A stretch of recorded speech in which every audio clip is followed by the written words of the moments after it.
Your loyalty is admirable, Count Habii, Lucius said. Quintus teased the old man affectionately. Old Habii, why are you here yourself instead of sending your kin? I stepped forward to help steady the aging count. Habii offered me a grateful, weary smile. Lord Lucius, Quintus, I will be honest. My greatest regret was not following the Duke to the capital years ago. So I had to come. But I am old and lack the energy for recruitment. May I ask for these two young barons to assist me? Once the patrol is formed, they will return to the Dragon Gate. Lucius studied Habii's sincere eyes. The request was reasonable and offered the youths a chance to prove themselves. Very well. Lucius made his decision. I, Ron, assist Count Habii with the recruitment and reorganization. Afterward, report to Count Quintus at the Dragon Gate. The two accepted, and Habii thanked Lucius profusely. Habii left with Quintus, chatting about old times. Only Lucius and I remained in the hall. I immediately slumped. I pulled up a chair and sighed. I'm exhausted.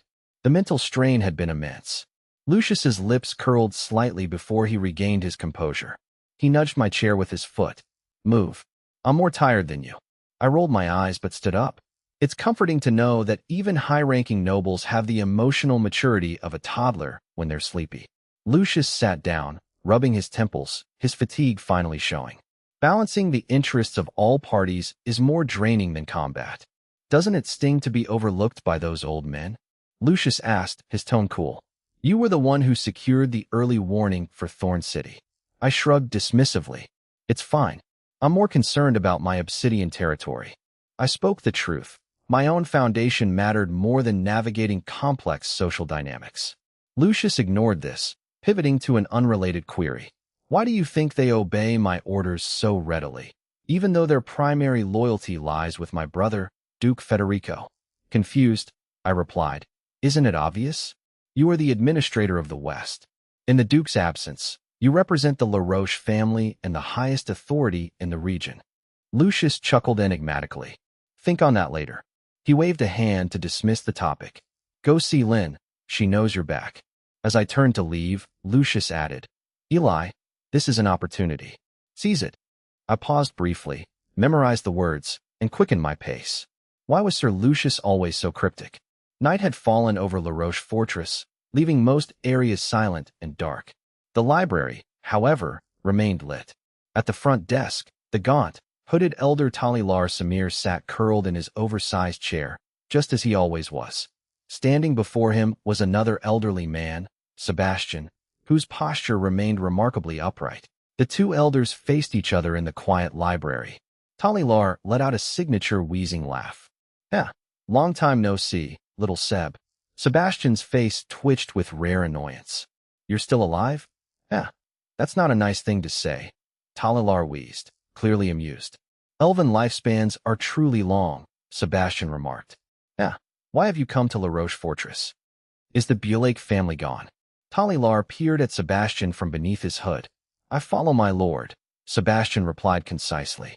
He is here to deliver vital intelligence to Lucius. Oh, Talilar sounded intrigued. Which Bulake is it? He was a Bulake, Sebastian corrected. Now he is a Pendragon. Talilar repeated the name softly. A spark ignited in the old elf's cloudy eyes, and his laughter grew clearer. Cough. The little sparrow, is it? He laughed until he struggled for breath. Sebastian raised an eyebrow. You know him? Yes. Met him a few times, Talilar wheezed. He looked up, his gaze seemingly piercing through time. Don't you think he looks just like? Sebastian remained silent, neither confirming nor denying. The two ancient men continued their fragmented conversation in the dust-filled library. Their talk jumped between distant memories, blurred figures, and cryptic meanings only they understood. Candlelight stretched their shadows across the endless shelves, accompanied only by Talilar's labored breathing and Sebastian's calm, echoing responses. At dawn, I woke in Lynn's room. She was still sleeping peacefully in the morning light. I rose quietly, dressed, and slipped out of the room. Leaving the fortress, I headed into the city to find Ron. We had agreed to meet this morning to assist Count Habii with the tasks assigned by Lucius. Ron was already waiting at the rendezvous point. After a brief greeting, we headed toward the Habii estate. The Habii family, a long-standing, gentle noble house with deep roots, owned a substantial estate in Thorn City. It was the kind of place that made my own living arrangements feel like a glorified broom closet. Upon stating our business, a respectful old butler greeted us. Baron Pendragon, Baron Hohenzollern, good morning. The Count is expecting you. Please, follow me. The butler led us through corridors that exuded a sense of history to a bright, cozy room. Count Habii was sitting at the dining table, eating breakfast. Seeing us, he smiled warmly and dismissed his servants. Barons Eli and Ron, welcome. Good morning, Count Habii, we replied. No need for formalities. You haven't eaten? Join me. The Count gestured to the empty chairs. We too sat down, unable to refuse the elder's hospitality. We thanked him and accepted the simple meal of fresh bread, warm broth, and fruit. The Count chatted amiably about our territories, acting like a concerned grandfather. After breakfast, he wiped his hands and said, "Now, to business. We head to the Mercenary Association first." I and Ron exchanged a look of surprise, because nothing says diplomatic mission like a detour to hire professional thugs. The group departed for the association. Located in a bustling district, the association building looked rugged and imposing. An attendant at the door immediately bowed upon seeing the noble party. To the stars and the abyss. Welcome to the Mercenary Association. My lords, do you have a contract to post? I looked inside. The hall was vast, filled with wooden tables. The occupants were a motley crew in leather, chainmail, or simple rags. They were armed with everything from swords and axes to bows. Many were drinking, talking, or cleaning their weapons. The arrival of the nobles drew curious, and some brazen, stares. The walls were plastered with parchment contracts. The air smelled of ale and echoed with noise. It felt less like an institution and more like a tavern information hub hybrid, which is really just a tavern with better branding. Count Habii looked on with a nostalgic smile. He addressed the attendant and the room at large. We are here on behalf of Lucius LaRoche, Administrator of the West. We are forming temporary patrols to maintain order in Thorn City. We are here to post a contract. He raised his voice. Warriors, you are invited to join. The room buzzed with chatter. Patrols? Sounds safe. Lucius's orders? What's happening in Thorn? A man who appeared to be the manager hurried out. He was about 40, slightly plump, with a slick, professional smile. He bowed to the Count. It is an honor, Count Habii. Good morning. I am Amber, the manager here. My father, Solon Winterborn, often speaks of you with great respect. Amber? Solon's son? You've grown, the Count smiled. How is your father? He is well, thank you. He is currently away on a contract, Amber replied respectfully. I and my group entered the Mercenary Association, drawing immediate attention. Ron stepped forward, chest puffed out, and addressed the mercenaries. Thorn City faces war. Join us to fight for the peace and glory of the western border. The response was a wave of indifferent murmurs. No one seemed inspired. The crowd whispered about the impending war and the identity of the elderly Count Habii. Supervisor Amber looked embarrassed, while I sighed helplessly. I stepped forward, scanned the mercenaries, and held up one finger. Join the patrol. 1 gold coin for 10 days. The room fell silent. A roar of excitement erupted. What? 1 gold coin? 10 days. Is it true, my lord?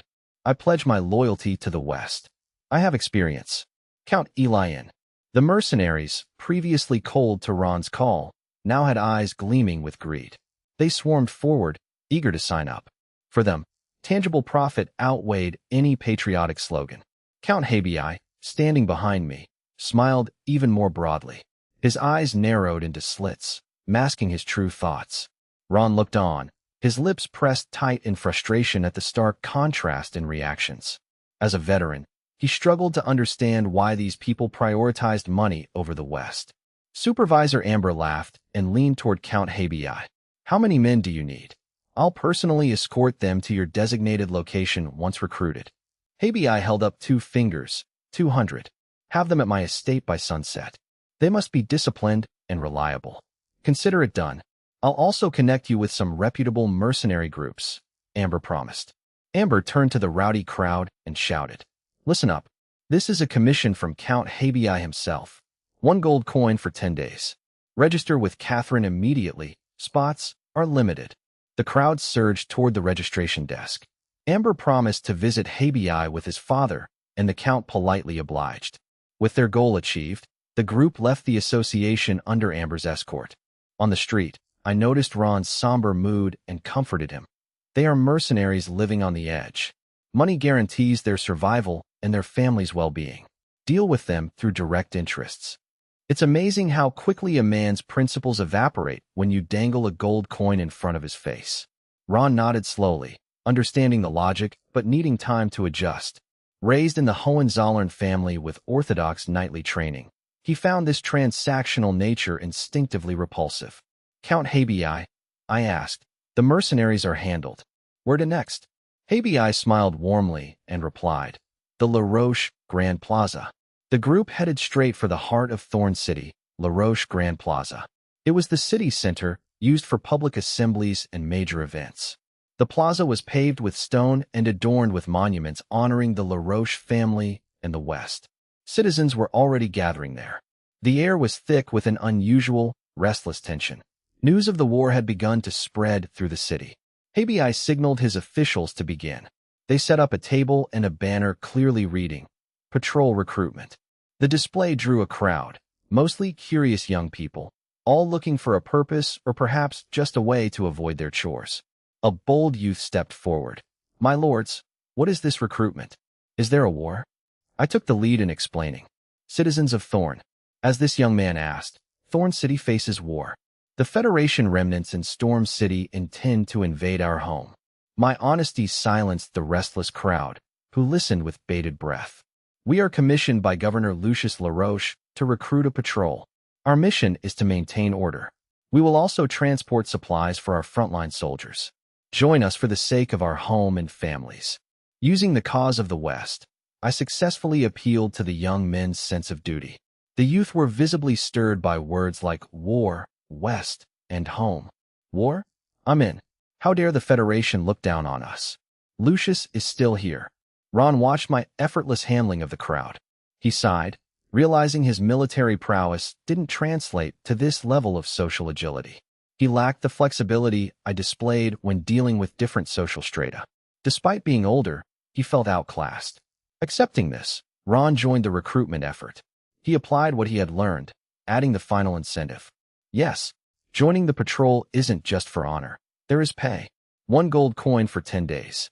The mention of such a generous reward changed everything. It was a significant sum for ordinary citizens. The hesitant crowd surged forward. 1 gold coin? I'm signing up. Count Eli in. I'm strong. I know every alley in the city. The atmosphere became electric. Count Habii watched with a satisfied smile. He calmed the crowd. Warriors, register here. We are taking 300. He whispered to his team. Select only the strong and disciplined. The patrol duty seemed safe enough, and the pay was excellent, driving enthusiasm to its peak. My lord, I was a knight's squire. I know the rules, a sturdy youth shouted. I checked his physique and nodded. You're in. Register your details. A middle-aged man in worn leather armor stepped up. I'm a black iron mid-tier knight. My eyes lit up. Black iron mid-tier? Excellent. You're in. I and the officials worked efficiently to organize the recruitment, carefully vetting and recording the applicants. Ron joined the process, assessing the candidates' reliability. The quality of applicants was surprisingly high, and the 300-man quota was filled quickly. I reviewed the roster, impressed by the depth of the Western Border's talent. Preliminary checks revealed 21 officially ranked knights among the recruits. A wandering knight of mid-bronze rank also joined, providing a significant boost to their strength. I turned to the remaining crowd with an apologetic expression. Thank you all for your enthusiasm. We have reached our 300-man limit. Those selected must report to Count Habii's residence by this evening for further instructions. Late arrivals will be turned away. Disappointed murmurs rippled through the crowd. One young man pleaded to join for free, desperate to serve Thorn. Count Habii stood up to address them firmly but kindly. Your loyalty is noted. I will report your dedication to Lucius LaRoche. He will be proud of you all. However, the patrol squad is fully staffed. Please understand and return home for now. There may be other opportunities to serve the West in the future. Hearing the Count's praise and the mention of Lucius LaRoche, the rejected applicants calmed down, their disappointment tempered. They dispersed in small groups, chatting as they left. Count Habii turned to me, Ron, and the officials. Well done. Let's return for lunch, then begin organizing and training our new recruits. The team agreed, relieved to have completed the task, and returned to the Count's residence. At the entrance, a stern, well-dressed man was whispering with the butler and a youth. Seeing the Count, the man stepped forward and bowed respectfully. Count Habii, welcome back. Baron Nathan, the Count recognized him, then noticed the youth behind him. The youth immediately called out, Grandfather. Nick? Why are you here? The Count asked with a helpless smile. It seems the family reunion tour has officially begun. Let's head inside to talk, the Count directed. Baron Nathan and Nick followed the group into the residence. They gathered in the living room. Baron Nathan skipped the pleasantries and spoke with gravity. Count Habii, Lucius LaRoche has tasked me with logistics and supply coordination. I am here to formally hand over the defense and security duties for Thorn City to you. He unrolled a detailed map on the table. The map clearly marked the city's districts, main streets, key buildings, and the patrol routes previously managed by the Security Bureau. Baron Nathan pointed out the patrol priorities and critical locations. He highlighted sensitive areas like grain stores, armories, and the borders between noble and commoner districts, sharing past operational experiences. Count Habii listened intently, asking questions that the Baron answered thoroughly. After the briefing, the Baron rolled up the map and handed it to the Count with a regretful look. My apologies, Count. With the current crisis, most of the Security Bureau's combat-ready forces have been reassigned to the city gates. I have been reassigned to logistics by Lucius LaRoche and cannot manage both. The security of Thorn City is now in your hands and those of your patrol squad. Count Habii rose solemnly, accepting the map and the heavy responsibility it represented.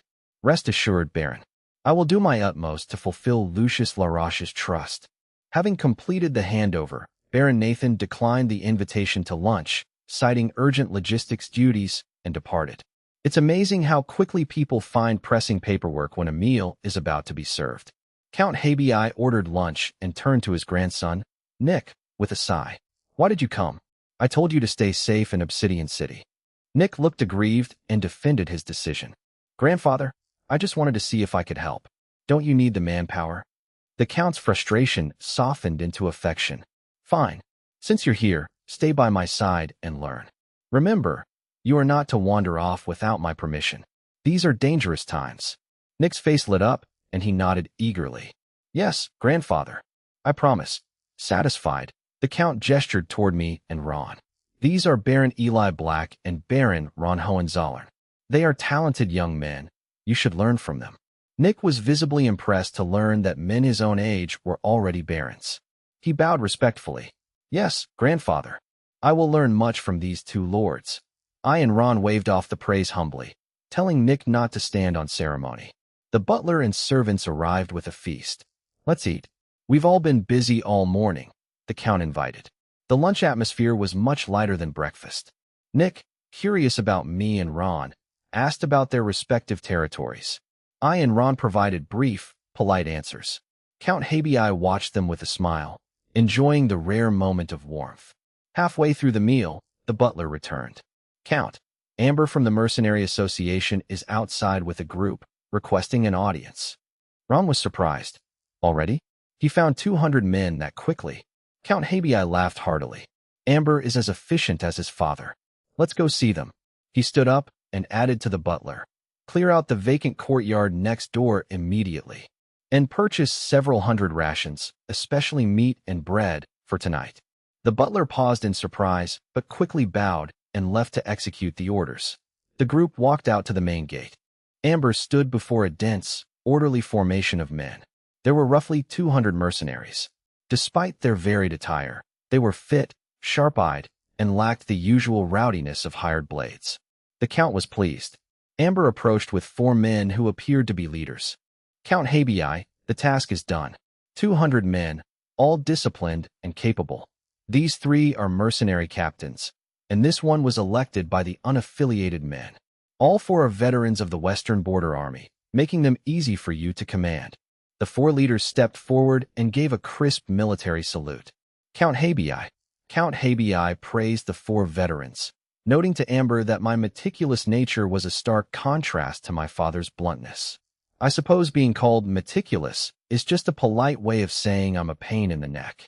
Amber laughed off the compliment, bid the Count farewell, and promised to convey his regards to his father. Count Habii then directed the 200 mercenaries into a prearranged courtyard. A messenger arrived, reporting that the recruits from the plaza had begun to arrive. Count Habii signaled me and Ron. He instructed us to guide the recruits to an adjacent courtyard. He stroked his beard with a smile. I am too old for this. Handle the basic grouping and drill training yourselves. I expect initial results by tonight, so I can assign patrol duties. Ron and I exchanged a helpless look but accepted the task, acknowledging Lucius's orders and the Count's age. I checked the registration list at the gate, verifying identities and directing the arrivals. Ron organized the 300 citizens in the courtyard, completing the assembly. Compared to the battle-hardened mercenaries, these recruits were sturdy but lacked the same seasoned edge, mostly because their primary life experience involved farming rather than disemboweling people. Ron and I divided them into 6 battalions, each with 5 squads. Leadership was assigned to the 20-odd ranked knights and experienced individuals, including the bronze-tier wandering knight. I briefed them on duties, discipline, and reporting protocols. Ron led the drill training until sunset, when Count Habii arrived with Nick. The Count inspected the 300 men, now standing in orderly ranks. He expressed his approval to me and Ron. He announced the end of training, calling the captains to receive their patrol sectors while the rest were dismissed for dinner. The hungry recruits cheered at the news. Count Habii gathered the 10 captains to review the maps provided by Baron Nathan. He assigned specific patrol routes and emphasized the importance of discipline. The captains accepted their orders and joined the meal. The Count turned to me and Ron with a sincere smile. He thanked us for our hard work. We modestly declined the praise. Ron stared longingly at the cooking pots. Amused, the Count waved us off. Go eat. Baron Ron, take Nick with you. I have things under control here. Relieved, Ron hurried off with Nick toward the food. Only Count Habii and I remained. The Count asked if I had a question. I admitted I did. Why did you specifically request us to assist with this recruitment? The Count smiled, his expression both scrutinizing and kind. The Habii family has always been loyal to the LaRoche family. I was curious about the character of those favored by Lord Lucius. I asked if he had found his answer. The Count nodded. Baron Ron embodies the honor, loyalty, and courage of the Hohenzollern family. Yet he is prone to being overly blunt and prioritizing honor over reality. With time, he will become a pride of the Hohenzollern family, much like his uncle, Marquis Marcus. I agreed with the assessment. The Count turned his gaze to me. As for you, you are calm, intelligent, and flexible. I watched you all day. You lack obvious flaws, but also lack glaring strengths. That makes me curious about your future. I humbly dismissed the praise, though being called a blank slate is a new way to be insulted. The Count chuckled. In some ways, you resemble a young Lucius. He grew solemn. My life, ISO Habii, has been mediocre and uneventful. I merely kept my duty as a vassal, but you are young and possess infinite potential. He paused. I offer no profound wisdom, only this: follow your heart. Do not make decisions you will regret, even if the cost is high. He looked out the window. Even commoners have things they hold dear: duty, faith, or family. Never forget them, no matter how far you go. I bowed respectfully, deeply moved by the old man's sincerity. The next day, Ron and I departed for our main post, the Dragon Gate. The atmosphere grew heavy with the impending war. The roads were crowded with carts and laborers transporting supplies. Arrows, logs, stones, and boiling oil were being moved into position. The Golden Lion banner of the LaRoche family and Count Quintus's flag flew over the walls. The gates were reinforced, and soldiers patrolled the ramparts with grim expressions. Ron and I reached the command post near the gate tower. It was a stone room with a view of the exterior and the walls. Count Quintus was studying a terrain map. He looked up and asked if the recruitment mission was complete. We confirmed the task was finished and the Count had taken charge of city defense. Count Quintus expressed his satisfaction. Stay here at the Dragon Gate and assist me with the defense. It was nice to know my reward for finishing one job was immediately being handed another. He pointed to the map. I hear your archery is excellent. You will command the 500 archers. Your goal is to suppress the enemy and target their officers and siege crews. I accepted the command without hesitation. The Count turned to Ron. Baron Ron, you will be my guard captain and lead the gate reserve. Secure the command post and support any critical points on the wall as I order. Ron stood tall and accepted the order. Yes, we obey your command.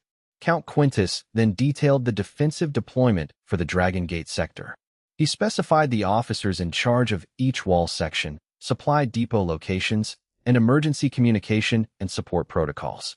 After briefing them, he ordered me to leave and take command of the 500 archers to familiarize myself with the wall's defenses. I acknowledged the order and exited the command post. I glanced toward the obsidian territory, sighed softly, and began my new duties. It's comforting to know that no matter how far I run, someone always has a war waiting for me. Tensions mounted as the days passed in preparation for war. The Federation Coalition Army was now only half a day's march from Thorn City. Managing the 10,000-strong force, comprised of various factions, proved far more difficult than Paul had anticipated.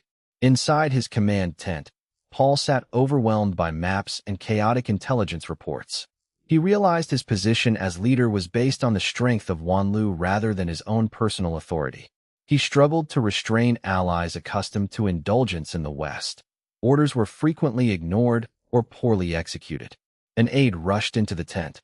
Lord Paul, a report from the Vanguard. Paul rubbed his temples and said, Speak. Boulder Sesson of the Vanguard reports they have encountered a frontier outpost. Paul frowned. He wanted to avoid unnecessary skirmishes before reaching Thorn City. The aide hesitated. Sesson says they can handle it immediately and requests you bring the main force to camp there. Paul growled in frustration. The Vanguard was led by Boulder Sesson of the Hofgard state, a notorious brute. Near a valley, a small, poorly defended frontier settlement stood with makeshift wooden fences. The inhabitants, realizing a hostile army was approaching, sounded bells in a panic. An aide nervously approached Sesson, who sat atop a massive warhorse. Lord Sesson, the troops are ready, but should we attack without Lord Paul's orders? Sesson struck the aide's helmet with his gauntlet, creating a loud clang.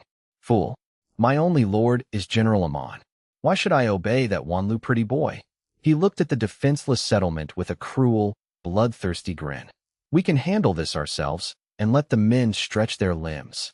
He raised his heavy warhammer. Hofgard warriors. Charge. Crush them. The soldiers, eager for violence, roared and surged forward like a flood. They charged toward the settlement, their horses' hooves thundering and kicking up dust. The young lord of the settlement, wearing worn leather armor, turned pale. He shouted desperately, trying to organize his 100 soldiers and militia into a thin defensive line. The power gap was insurmountable. The Hofgard soldiers tore through the fences like wolves among sheep. They laughed as they hacked through the defenses and slaughtered the resisting guards. The battle was a one-sided massacre.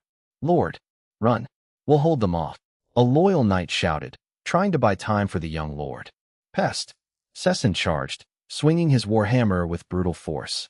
I've always found that people who name their weapons usually have the most personality issues. The knight blocked, but the sheer power sent him flying into a wooden building, killing him instantly. Elson. Sesson ignored the corpse and grabbed a heavy javelin from his saddle. He locked eyes with the desperate, furious young lord, grinning like a cat playing with prey. Die, little lamb. He hurled the javelin. It whistled through the air as a dark streak. The young lord watched the javelin grow in his vision. He wanted to dodge, but his body remained frozen. With a dull thud, the javelin pierced his chest. The force threw him backward, where he landed heavily in the dirt. My lord! His guards roared in agony, their eyes turning bloodshot.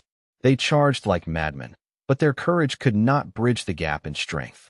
More Hofgard soldiers swarmed them, and the slaughter quickly spread to the unarmed civilians. When Paul and the main force arrived, they were met with a scene of carnage. The peaceful settlement was now a ruin of burning buildings and broken fences. Corpses of soldiers and civilians lay scattered everywhere, the air thick with the stench of blood and smoke. Sesson approached, his face flushed with a strange, manic excitement. "Lord Paul, you're just in time. I cleared out this eyesore on the way. It's a good spot to camp for the night. Because nothing says five-star accommodation like a fresh layer of corpses." The other Federation leaders reacted with indifference or cold amusement, all eyes turning to the livid Paul. Paul scanned the blood-soaked ground before fixing his gaze on Sesson's smiling face. Sesson's smile faltered under Paul's icy stare, and he swallowed hard. The air grew deathly still for several seconds. Finally, Paul nodded coldly and spat out one word. "Camp." Sesson stepped aside, relieved. The other leaders offered hollow praise, treating the massacre as a trivial hunt. Dawn broke over Thorn City. Golden sunlight pierced the night, hitting the high walls of the Dragon Gate and chasing away the chill. I sat on the wall, leaning against the cold battlements with one leg dangling over the edge. I toyed with a pebble, staring blankly at the waking city while my mind wandered far away. I worried about the Obsidian territory and Buck's preparations, disliking the feeling of relying on others for my safety. I flicked the pebble into the busy crowd below, watching it vanish without a trace. It's comforting to know that in a city this size, I'm not the only thing that can disappear without anyone noticing. I hadn't been idle. Using Lucius's authority and my own methods, I had made progress. By rewarding soldiers with extra meat, socializing with junior officers, and coaching talented archers, I had gained their respect. I had successfully integrated the 500 archers and established my presence. A young officer named Helen ran up the wall. She was one of the archer officers I had promoted, known for her sharp eyes and quick wit. Helen brought me oatmeal and bread, her expression filled with concern. I smiled warmly and accepted the meal. Helen asked why I favored this windy spot. I replied it offered a better view, then suddenly fell silent, my gaze sharpening toward the horizon. Several black dots were rapidly approaching Thorn City. Golden lion flags were visible behind them. Realizing they were scouts, I ordered Helen to report to Count Quintus immediately. Helen sprinted toward the command post. I shouted for Captain Carrick. The armored officer arrived instantly. I ordered a state of high alert and the immediate mobilization of all troops to the walls. Carrick obeyed without hesitation. The wall erupted into organized chaos. Soldiers grabbed weapons. Archers prepared their gear. I moved to the gatehouse overlooking the main road. I ordered the soldiers to ready the hoisting baskets for the scouts. The soldiers complied. They positioned the heavy wicker baskets at the battlements. The scouts reached the base of the wall. I could see their terror in their horses' labored breath. Warwick Quintus, the count's nephew, led them, screaming upward. Warwick begged for the gates or baskets to be opened, warning of an incoming enemy force. I urged the soldiers to speed up the hoisting. The scouts abandoned their exhausted horses and scrambled into the baskets. Soldiers hauled the baskets up. I pulled a pale Warwick to safety. Warwick could only stammer that there were many enemies. I realized I wouldn't get clear intel from the panicked youth, who seemed to have left his tactical training in the dust alongside his horse. Another scout apologized, noting they hadn't had time to observe details. I dragged Warwick toward the command post. I ordered soldiers to provide the scouts with hot soup and rest. I dispatched Jack to warn Lucius LaRoche at the Lion Gate. I relayed that the Dragon Gate scouts reported a massive enemy approach. Jack sprinted off. I entered the command room with the distraught Warwick. Count Quintus stood by the map, tense. I reported that Warwick had returned with bad news. The Count demanded specific details on enemy numbers and equipment. Warwick stuttered in confusion. He could only repeat that there were many people and flags. Apparently, counting is a skill not required for the scouting corps.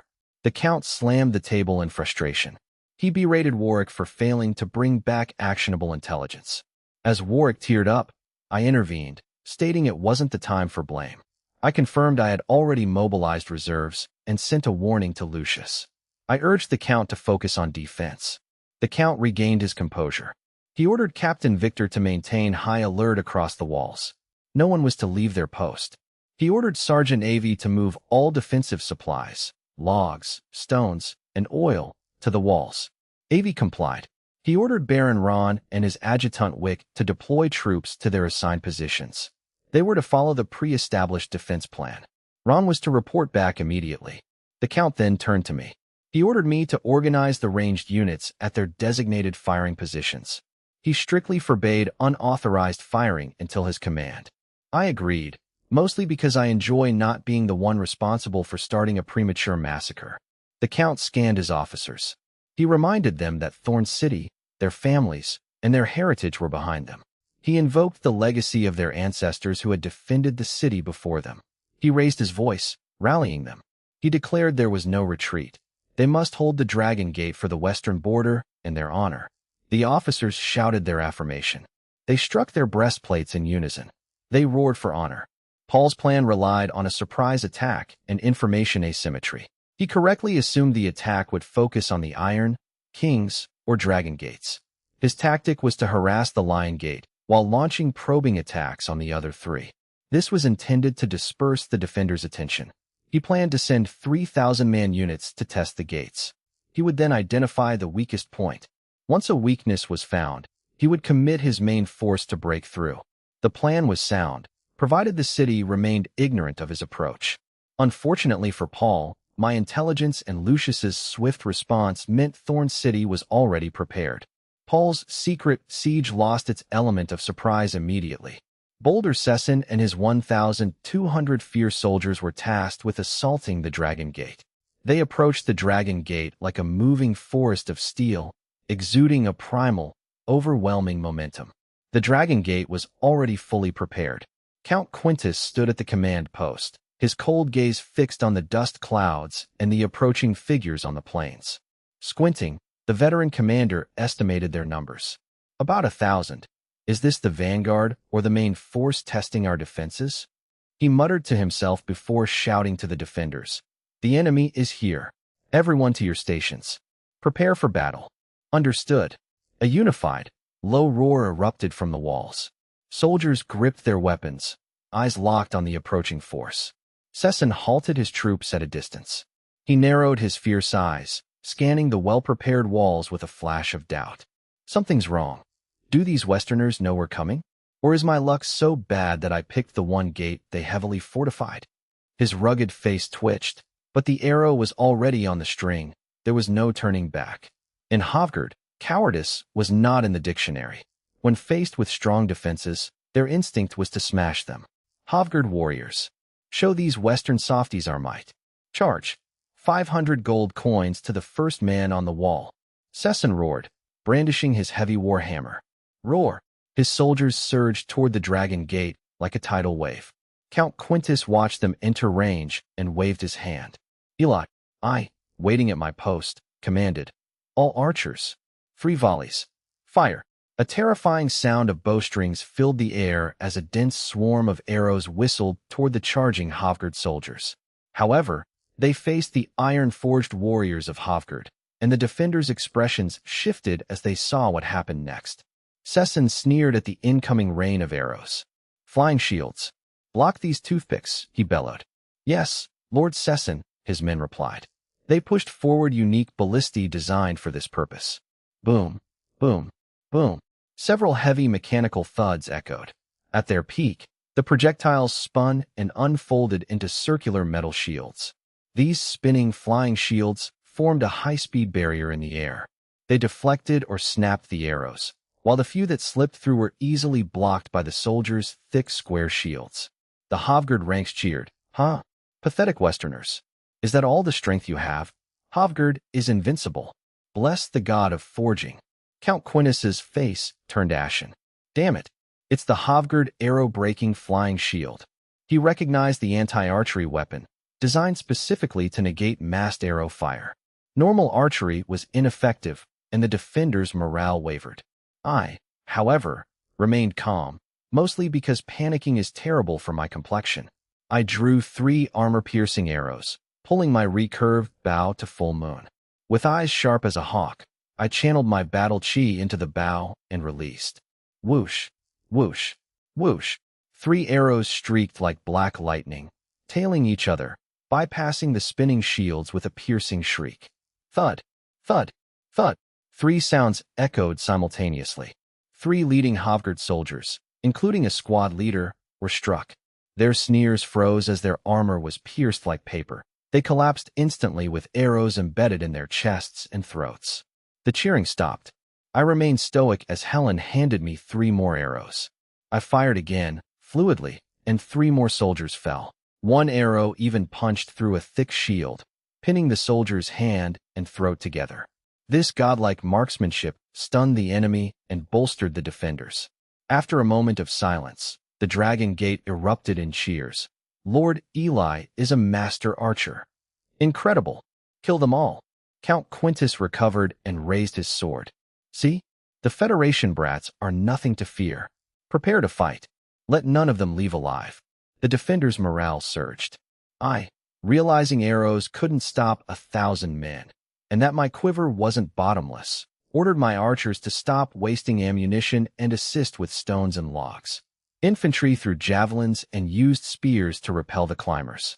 The Havgard soldiers were brave, shielding themselves against the barrage as they reached the wall. They raised specialized siege ladders and climbed with beast-like roars. Battles simultaneously broke out at the King's Gate and Iron Gate. Thanks to Lucius's warnings and unified command, the defense remained solid. The Dragon Gate, under Quintus, held firm. Despite their bravery and gear, the Havgard soldiers were repelled time and again by the superior numbers, terrain, and morale of the defenders. Over 100 Havgard corpses lay at the wall's base. Sesson, watching from his horse, looked livid. He glared at the white-haired archer on the wall, his killing intent palpable. His adjutant approached, trembling. Lord Sesson, the situation is wrong. The defenders are too prepared. We've suffered heavy losses. Should we? Sesson grabbed the adjutant by the collar, lifting him off the ground. What did you say? Retreat? There is no retreat in the dictionary of Havgard warriors. The adjutant turned pale. I was wrong, Lord Sesson. That's not what I meant. Sesson threw him to the ground, gasping for air. He stared at the impenetrable Dragon Gate and the white-haired archer, finally gritting out a command. You? Ride back immediately. Tell that pretty boy, if he doesn't send the main force to support us, I'm pulling my men out. Let whoever wants to take Thorn City do it themselves. The adjutant, still on the ground, wondered if there was a difference between withdrawing and retreating. The command tent was suffocating. Paul listened to the reports from all 3 gates. The attacks were failing. The defenses were airtight. Iron Gate, King's Gate, Dragon Gate. None had made progress or even created chaos. Thorn City was an impenetrable iron wall. A sense of defeat washed over Paul. He dismissed the messengers, standing alone. He couldn't understand how their surprise attack had failed so completely. A traitor? He quickly dismissed the thought. While the coalition had internal conflicts, betraying information to the Westerners would only lead to their mutual destruction. Paul realized the truth. Bernard, that old fox, had manipulated them. He provided intelligence on the capital's chaos and the western border's vulnerability to goad them into this offensive. Bernard likely betrayed them by alerting the western border's governor, positioning himself to claim credit and rise to power regardless of the outcome. They were mere pawns, used by Bernard to test the western border's strength and destabilize the kingdom. Paul slumped into his chair in despair. Priest Will, an elder wearing a mask of flowing water, approached him. Will was the Wanlu Federation's chaplain, tasked with spiritual guidance. Paul, my child, Will said, you are a boat in a turbulent river. These waves are merely trials from the Lord of Rivers. This is not the end. He placed a withered hand on Paul's trembling shoulder. Even if they know we are coming, they cannot conjure soldiers from thin air. You must decide quickly. Concentrate all our forces on a single gate.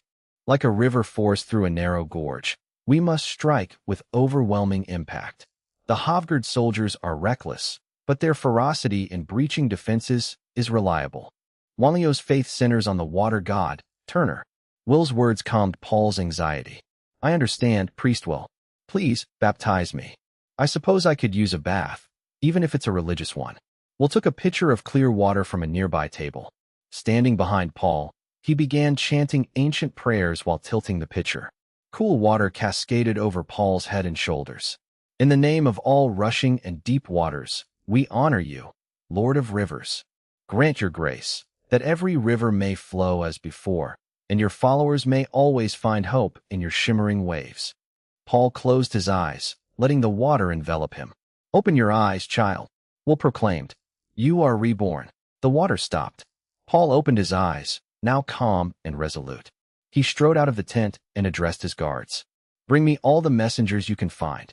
Several messengers from various city-states gathered, looking anxious. Paul scanned them. Order your lords to cease all probing attacks on other gates immediately. Concentrate all forces and march to the Dragon Gate. The decisive battle is here. Tell your masters, the first to breach the Dragon Gate. I, Paul Botticelli, in the name of the Wanlu Federation's Six-Crown Council, promise them the title of Allied Count. Yes, the messengers shouted, then raced off on horseback. At the Dragon Gate, the Havgard assault was faltering. Piles of corpses stained the ground red. Boulder Sesson watched his warriors fall from ladders or get skewered by spears, his heart bleeding. His face twisted in frustration. He was considering a retreat. Such heavy losses for a mere probe went against the Havgard style of prioritizing plunder. It's hard to enjoy your loot when you're dead, after all. Just as he gripped his warhammer to signal a retreat, his aide arrived. The aide, riding hard and looking ecstatic, shouted from a distance. Lord Sesson, the Alliance leader orders a full assault on the Dragon Gate. He promises a count's title to whoever breaches the wall. A count. Sesson's eyes widened in disbelief. A count meant noble status and hereditary glory. The reward was enough to drive anyone mad. He instantly abandoned thoughts of retreat. He raised his warhammer and roared at his weary men. Warriors, did you hear? Reinforcements are coming. The leader promises a count's title to the first inside. For Havgard, for the title of count. Charge. The Havgard soldiers, reignited by the promise of glory and reinforcements, roared back. Their eyes burned with greed and rage. Even Sesson, usually commanding from the rear, joined the fray. He roared like a maddened bear, charging toward the wall to smash the gate himself. My lord, we are almost out of logs and stones, an officer reported to Count Quintus. Quintus looked grim as the enemy surged forward. The critical moment had arrived. Baron Ron, take the reserves and my guards. Support wherever it's most dangerous. Do not let them reach the top. Yes. Ron led his elites to the most intense section of the wall. I kicked a Havgard soldier off a ladder. It's amazing how quickly people lose their ambition when gravity gets involved. My sharp eyes scanned the battlefield and caught movement in the distance. On the horizon, a massive dark tide of enemy reinforcements was rushing toward the Dragon Gate. The main force had arrived. I tensed and grabbed two nearby soldiers. You two, run to the Lion Gate and report to Lord Lucius. Tell him the enemy main force is attacking the Dragon Gate. Request urgent support. Go. Yes, Lord Eli. The soldiers turned and sprinted away. I turned to the officer in charge. Oil. Bring up all the remaining oil. Now. The officer hesitated. Lord Quintus ordered us to save it for the final emergency. This is the emergency. I snapped. Execute the order. The officer complied, and jars of oil were hauled onto the ramparts. Below, Sesson noticed the unusual activity and the jars being hoisted. Though not a genius, he knew the danger of defensive oil. Retreat. Scatter. They're pouring oil. But his warning was lost in the chaos of the charge. I grabbed a flaming arrow and knocked it to my bow. Simultaneously, the defenders tipped the heavy jars over the wall onto the densest clusters of enemies. Thick, black oil cascaded down like a waterfall. I released my arrow. Boom! A wall of fire erupted, the heat forcing the defenders back. The Havgard soldiers caught in the inferno screamed in agony. They writhed like human torches before turning to ash. The raging fire created a temporary death zone, halting the enemy advance. Sesson's eyes turned bloodshot as he watched his men burn. He glared at the white-haired figure on the wall and roared like a beast. White-haired bastard. I will kill you. I'll throw you into the furnace and make you the hottest coal in Havgard. I swear it. The defenders cheered, catching their breath as the fire held the enemy at bay.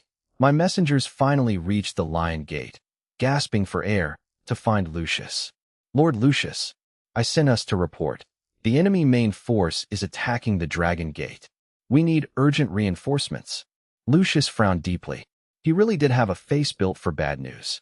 The enemy had concentrated their strength on a single point, putting immense pressure on the Dragon Gate. He hesitated not for a second. Messenger, here, order the commanders at the King's Gate, Iron Gate, and all other posts to strip their defenses to the bare minimum. Have their deputies lead all available troops to the Dragon Gate immediately. The messenger rushed off. Lucius turned to a golden lion knight in the tent. Baron Parr, a middle-aged knight, stepped forward.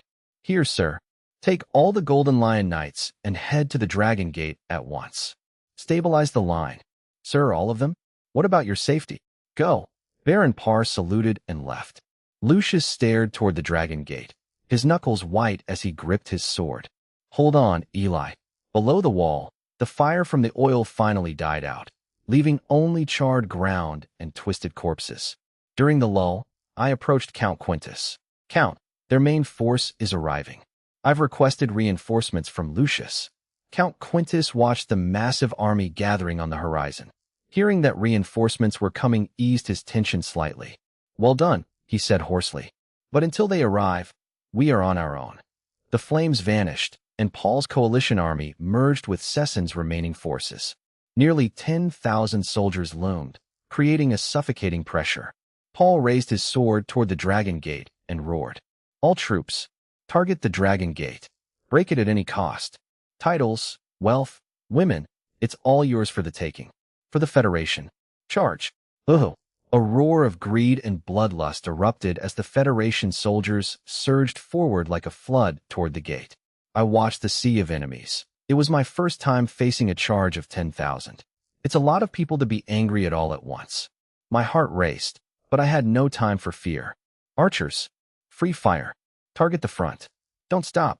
Fortunately, the arrow-breaking flying shield seemed to have been exhausted in previous skirmishes. A dense rain of arrows poured down, whistling with death into the charging ranks. The soldiers raised their shields, creating a cacophony of impacts. But the volley was too thick. Many arrows pierced through gaps or shattered weaker shields. My leg! Help me! Screams echoed as fallen soldiers were trampled by those behind them. Casualties mounted, but the fanatical, greed-driven charge did not falter. Sessen, fierce as ever, ripped the arrow I had shot into his arm out, spraying blood. He ignored the wound, raised a heavy square shield, and charged the wall. His bravery galvanized the coalition troops. They followed him with beastly howls. Count Quintus, face pale, barked orders. Logs. Stones. Throw everything we have left. The defenders pushed the remaining supplies off the wall. Heavy debris crashed down, accompanied by the sickening sound of breaking bones and screams. It was a drop in the bucket against 10,000 men. Soon, the last stone was spent. Spearmen, block the ramparts. Push them back. Count Quintus roared. Defenders thrust their spears at the soldiers climbing the ladders. The wall became a bloody meat grinder. Sessen seized the moment. He roared, unleashing his gold-rank battle chi, and plowed through the defenders with his blood-stained warhammer. He sprinted up the sturdiest ladder like a charging rhino, reaching the rampart in seconds. A defender thrust a spear into Sessen's chest. Sessen didn't even block. He let the spear pierce his muscle and lodge in his bone. Grinning, he grabbed the spear shaft with his left hand and swung his hammer with his right, sending nearby soldiers flying. He roared, throwing the spear and the attached soldier off the wall. Sessen vaulted onto the rampart like a falling boulder. Lord Sessen is up. Boulder Sessen. Follow him. Charge. The coalition army cheered, swarming toward the breach like sharks smelling blood. Honestly, I've seen more organized behavior at a buffet line. Sessen stood firm, his hammer shattering the bones of any defender who approached. His bloodshot eyes locked onto the white-haired youth. White-haired brat. Sessen charged at me like a runaway carriage, crushing anyone in his path. Lord Eli, the soldiers cried. I took a deep breath as Sessen bore down on me. I drew my silver sword, bracing for the impact. Boom! The hammer and sword collided, sparks flying. An irresistible force surged through the blade. My hand split open, my arm went numb, and I was knocked back 8 steps. I tasted blood in my throat. Oh! Sessen looked surprised, then intrigued. A silver brat who can take a hit? Not bad. But it ends here. He unleashed his full gold rank battle chi. The hammer became a blur of motion. I gritted my teeth, dodging and parrying with desperate agility. But the power gap was too wide, and I was already exhausted. My sword felt heavy. "Eli, I'm coming," Ron shouted, trying to fight his way through the swarm of coalition soldiers blocking the breach. The enemy held the line, preventing Ron from reaching me. My hands were slick with blood, my arms failing. I missed a dodge, and Sesson's hammer grazed my ribs. The sheer wind of the blow sent me flying into the stone wall. I coughed up blood, nearly losing consciousness. "It's over," Sesson sneered, walking toward me. "Eli," Ron screamed in despair from the outside. Struggling to push forward, I was quickly swarmed by enemies. Watching Boulder Sesson approach, I felt a surge of frustration at my own weakness. Desperate, I gripped my silver sword with numb fingers for a final stand. At that critical moment, a calm voice echoed in my mind. "Young master, please allow me to lend you a sliver of my strength." I froze, wondering if I'd finally hit my head hard enough to start hearing ghosts. That voice, was it his butler, Sebastian? Before I could process it, shadows erupted from beneath my feet like living things. Like black vipers, the shadows coiled around my legs and surged into my body, flooding my limbs with a cold, violent, and dark power. The pain and exhaustion vanished, consumed by this new energy. My clear blue eyes turned pitch black. Feeling empowered, I had a fleeting, absurd thought about the butler's dramatic timing, but it was quickly drowned out by a bloodthirsty urge. I looked up, my black eyes locking onto Sesson with a chilling smirk. I no longer felt fear or the need to retreat. I raised my silver sword, which hummed in resonance with the dark energy. Seeing the transformed eye and those unsettling eyes, Sesson faltered, his brow furrowing in confusion. "What is this? Madness? Or some forbidden technique?" Sesson growled. "Stop playing games and die." Shaking off his unease, Sesson swung his heavy war hammer with all his might at the charging me. He believed that absolute force would crush any trickery. I suppose he's never heard of the glass cannon build. What followed left everyone, including Sesson, paralyzed with shock.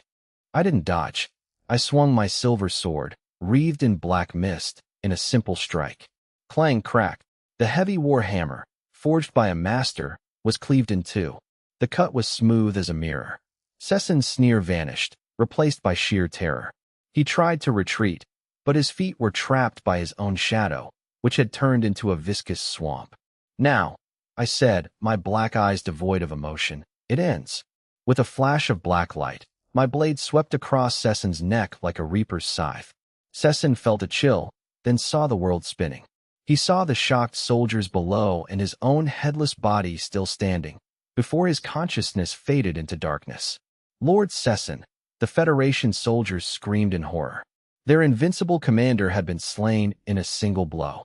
I ignored the rolling head and turned my gaze toward the breach. The dark power within me demanded release. The brutal siege seemed to pause in the wake of my terrifying outburst. At the breach on the wall, the remaining Federation soldiers stared at the white-haired figure approaching with my black mist-covered sword. A chill ran down their spines. Their hands trembled. Fear spread like a plague, but a squad leader, desperate and fanatical, screamed to rally them. "He's just one man. He's flesh and blood. We can bury him with numbers. Avenge Lord Sesson. Charge!" His cry stirred a mix of fear and madness in the soldiers. They rushed forward, but I was already consumed by the cold, dark power and a pure desire to kill. I saw only prey in my black eyes, devoid of any human emotion.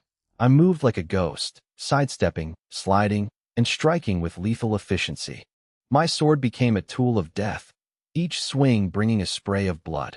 I either sliced throats or severed weapons and limbs alike. There were no shouts, only the sound of steel cutting bone and the short, sharp cries of the dying. Within moments, dozens of corpses lay at my feet. I stood amidst the carnage, a white-haired demon from hell, though I really could have used a shower before the dramatic entrance. Baron Parr finally arrived at the Dragon Gate with 250 elite Golden Lion Knights. They were stunned into silence by the hellish scene and the terrifying figure standing in the sea of blood. "Hey, a demon! He's a demon!" A soldier's panicked cry shattered the remaining morale of the Federation troops. Unable to bear the slaughter, they fled toward the ladders, some falling to their deaths in their haste. I had single-handedly sealed the breach. Ron finally broke through the chaos to reach my side.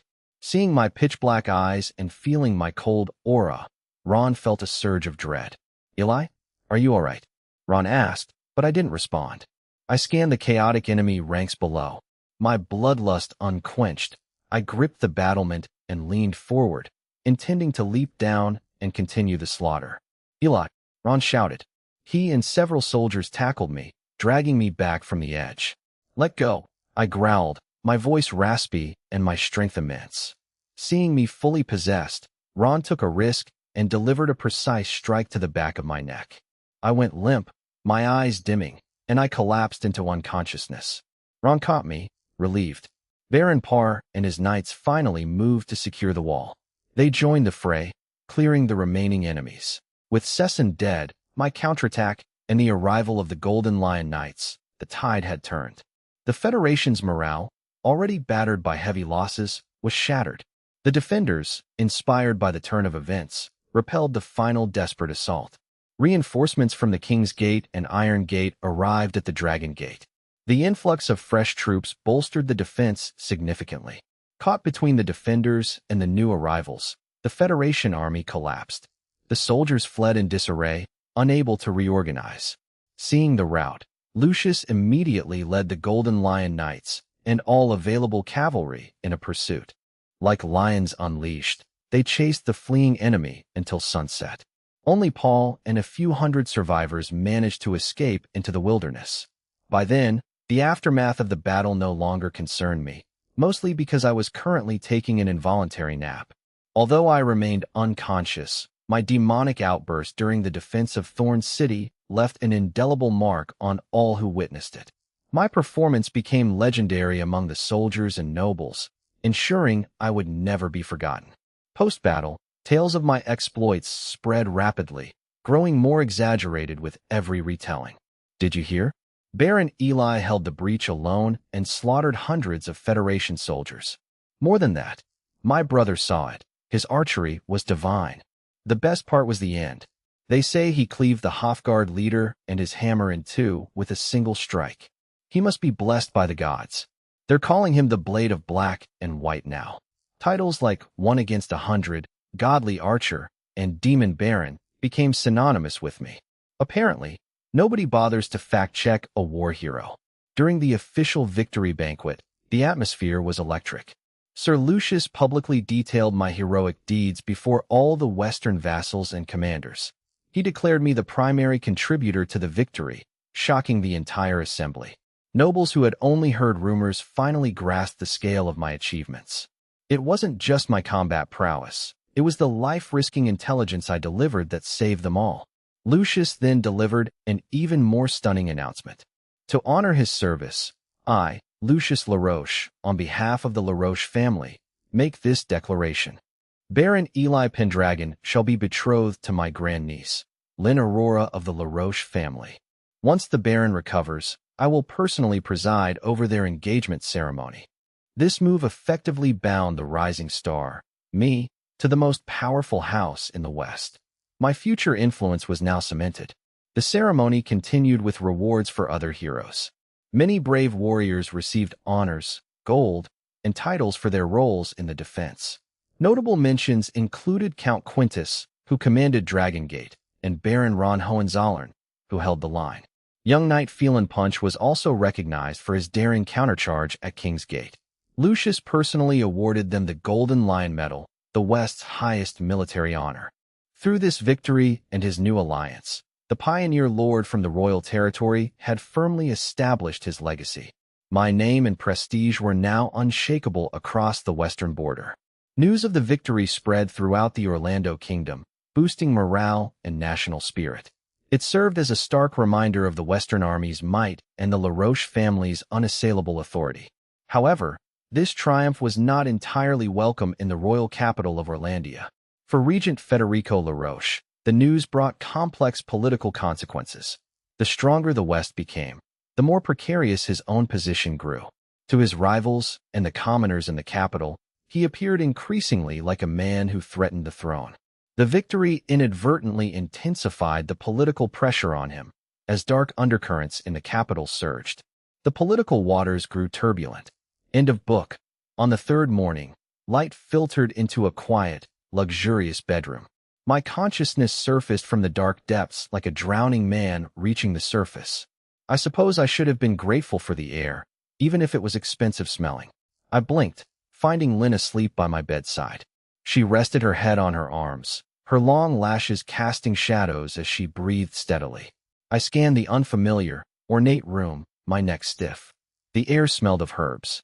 As I tried to move, a sharp, searing pain shot through my body.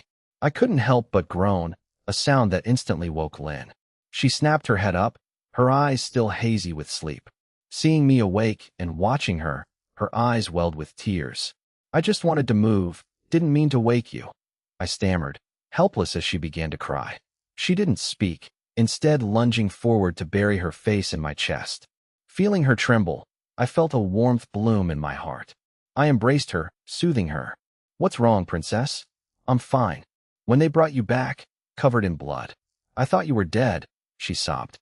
"No more reckless stunts. No more getting hurt. I promised," stroking her hair. "We haven't even had children yet. It would be a waste to die now," I joked to lighten the mood. She pouted. "You're still teasing," but her distress visibly faded as they held each other. Eventually, Lynn tucked me back in. "Rest. I'm going to get my great-uncle." She wiped her eyes and hurried out. Alone, I closed my eyes and began circulating my battle chi using the raven breathing technique.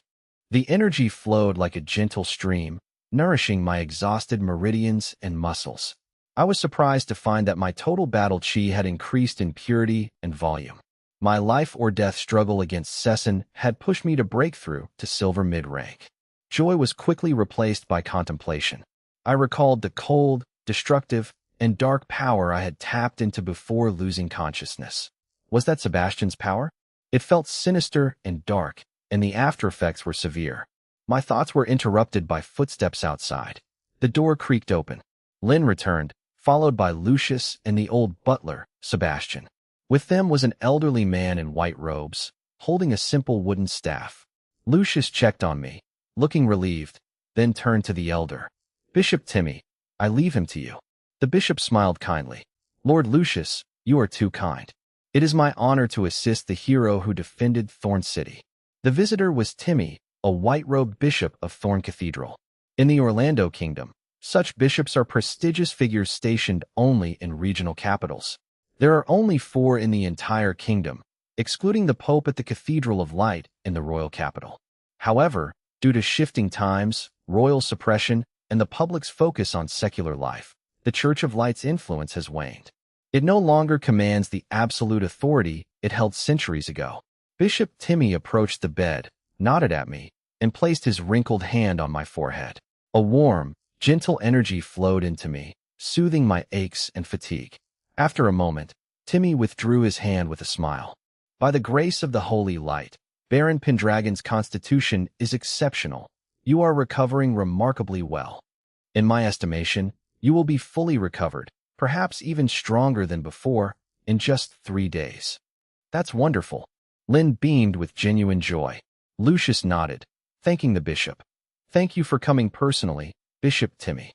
"A small matter," Timmy replied, then turned to me with an unexpected invitation.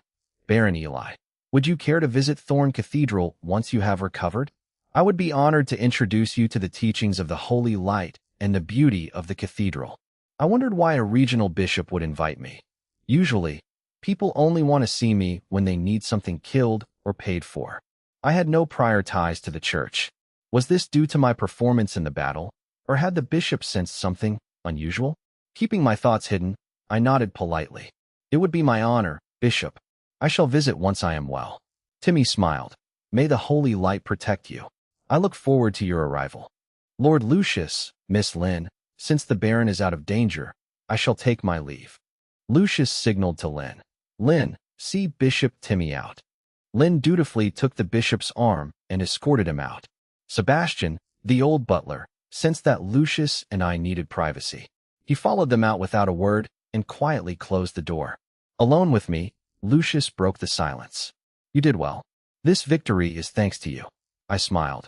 It was thanks to your brilliant command and the soldier's sacrifice. Lucius's stern face softened with a faint smile. Enough with the pleasantries. I will hold your engagement ceremony with Lynn in 2 days. As for your promotion to Viscount and your new fief. He paused, watching my eyes light up. Come to my study once you can walk, and we shall discuss the details. Viscount. A fief. I felt a surge of excitement, mostly because it meant I might finally be able to afford a decent mattress. I nodded solemnly. Yes, Lord Lucius. I will come as soon as I am able. Lucius turned to leave. As his hand touched the door handle, I called out, Lord Lucius. Lucius paused. I smirked. Don't forget to close the door. Lucius twitched, glanced back, then left without a word. Click. Lucius's steady, light footsteps echoed down the hallway as he departed.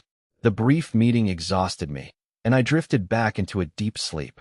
I woke at midday to Lynn's soft voice. Eli, wake up, it's time for lunch. She sat by the bed with a silver bowl. She scooped up some steaming meat broth, blew on it, and held it to my lips. Say ah. I felt a bit helpless at being treated like a child, though I suppose it beats being treated like a corpse. Lynn, I feel much better now. I can feed myself. Her calm, steady gaze silenced me. I obediently opened my mouth. The broth was surprisingly refreshing, not greasy at all. It had a hint of fruit, which balanced the richness of the meat and whetted my appetite. Delicious, I praised.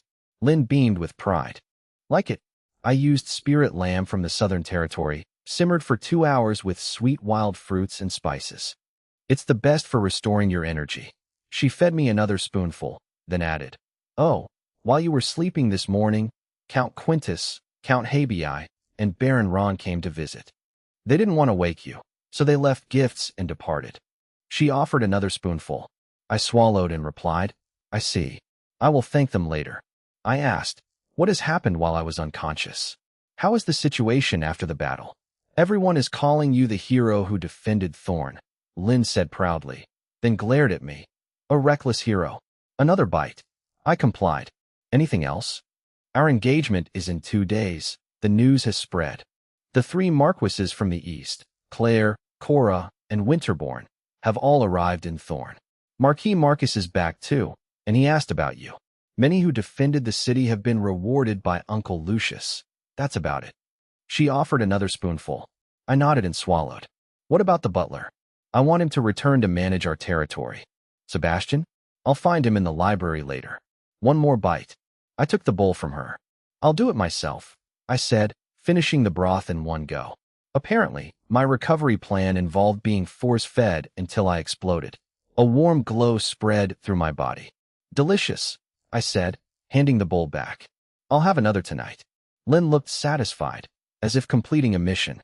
Seeing her close by, I felt a stir of affection and pulled her waist toward me. The butler can wait. My princess has served me well. Let me serve you in return. Lynn blushed, looking flustered. Mindful of my injuries, she didn't struggle much, only pushing gently against my chest. Don't, it's still daytime. And your wounds? She whispered, only this much. Tonight, we can do more tonight. I kissed her soft lips tenderly. Lynn stiffened for a moment before melting into the kiss, wrapping her arms around my neck. I and Lynn parted, breathless. Lynn, flushed and flustered, pulled away from my wandering hands, knowing we were on the verge of losing control. She straightened her dress and stammered. That's enough. I'll go find Sebastian. She fled, leaving me alone to sigh at my own physical arousal. I wondered if Lynn's potent broth contained special ingredients. My body certainly seemed to think so. Time passed slowly in my restless wait. Eventually, the door opened silently, and the old butler, Sebastian, entered. He wore his immaculate dark uniform, his expression as calm as ever. Young master, he bowed slightly. Sebastian, come here, I said, my tone turning serious. I have questions for you.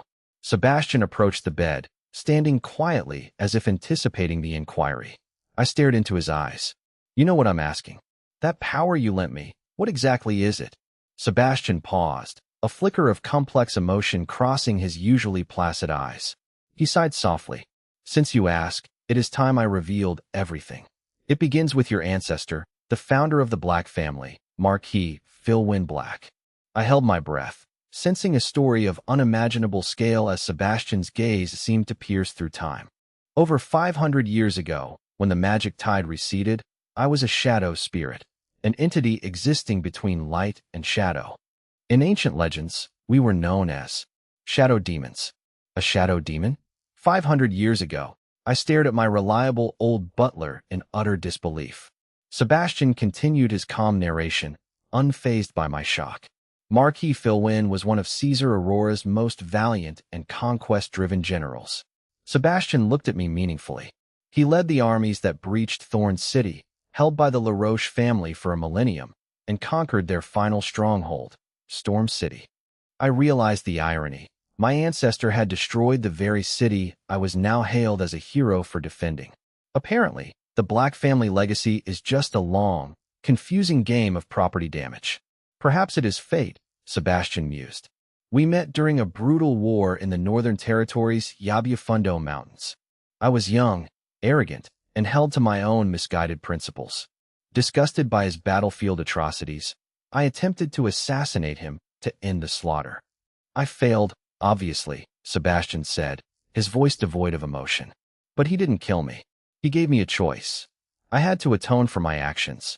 We traveled together and shared many experiences. It was so long ago that many details have faded from my memory. His voice grew distant, as if the weight of centuries had eroded his recollections. Ultimately, we made a wager.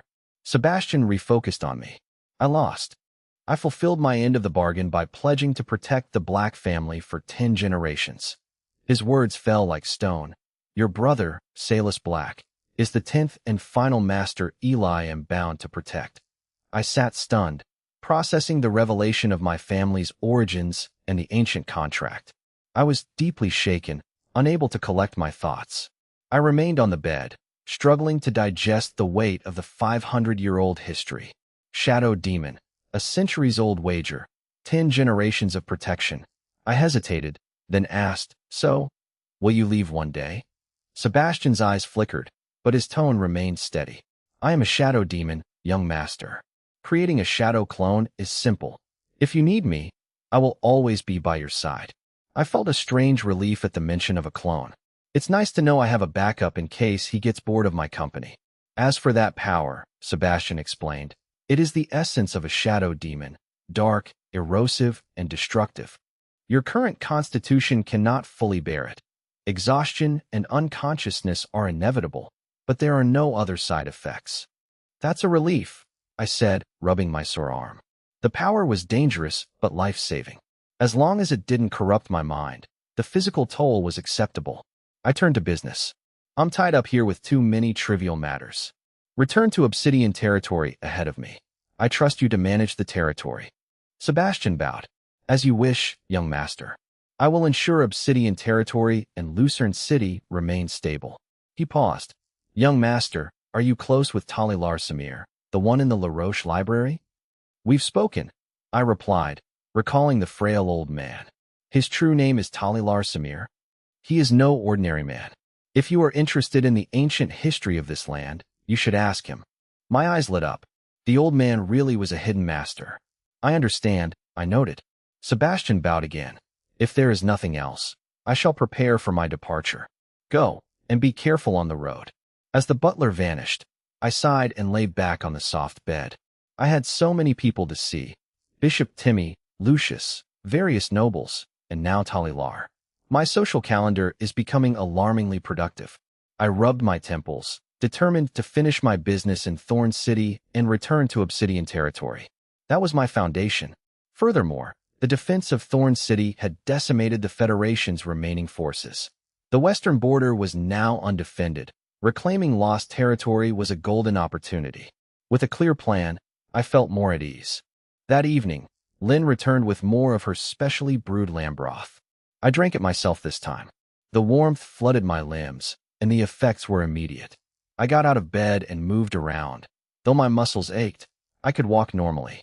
Surprised by my recovery, I walked to the window and opened it, letting the cool night air hit my face. The night was dark, the sky a velvet canvas of stars with a crescent moon hanging low. It was too late to see Lucius, so I decided to visit Talilar instead. After Sebastian's story, I was genuinely curious about the buried secrets of the past. I left my room, navigating the dim corridors of the La Roche fortress toward the library. Before I arrived, I heard light, melodic music. I slowed my pace and approached the library door, which stood slightly ajar, spilling candlelight into the hall. I pushed it open. Talilar was in his usual spot, curled up in his oversized chair. He held an ancient, slender harmonica to his lips. The cheerful yet ethereal, melancholic tune flowed from the instrument. I didn't interrupt, standing at a distance to listen quietly.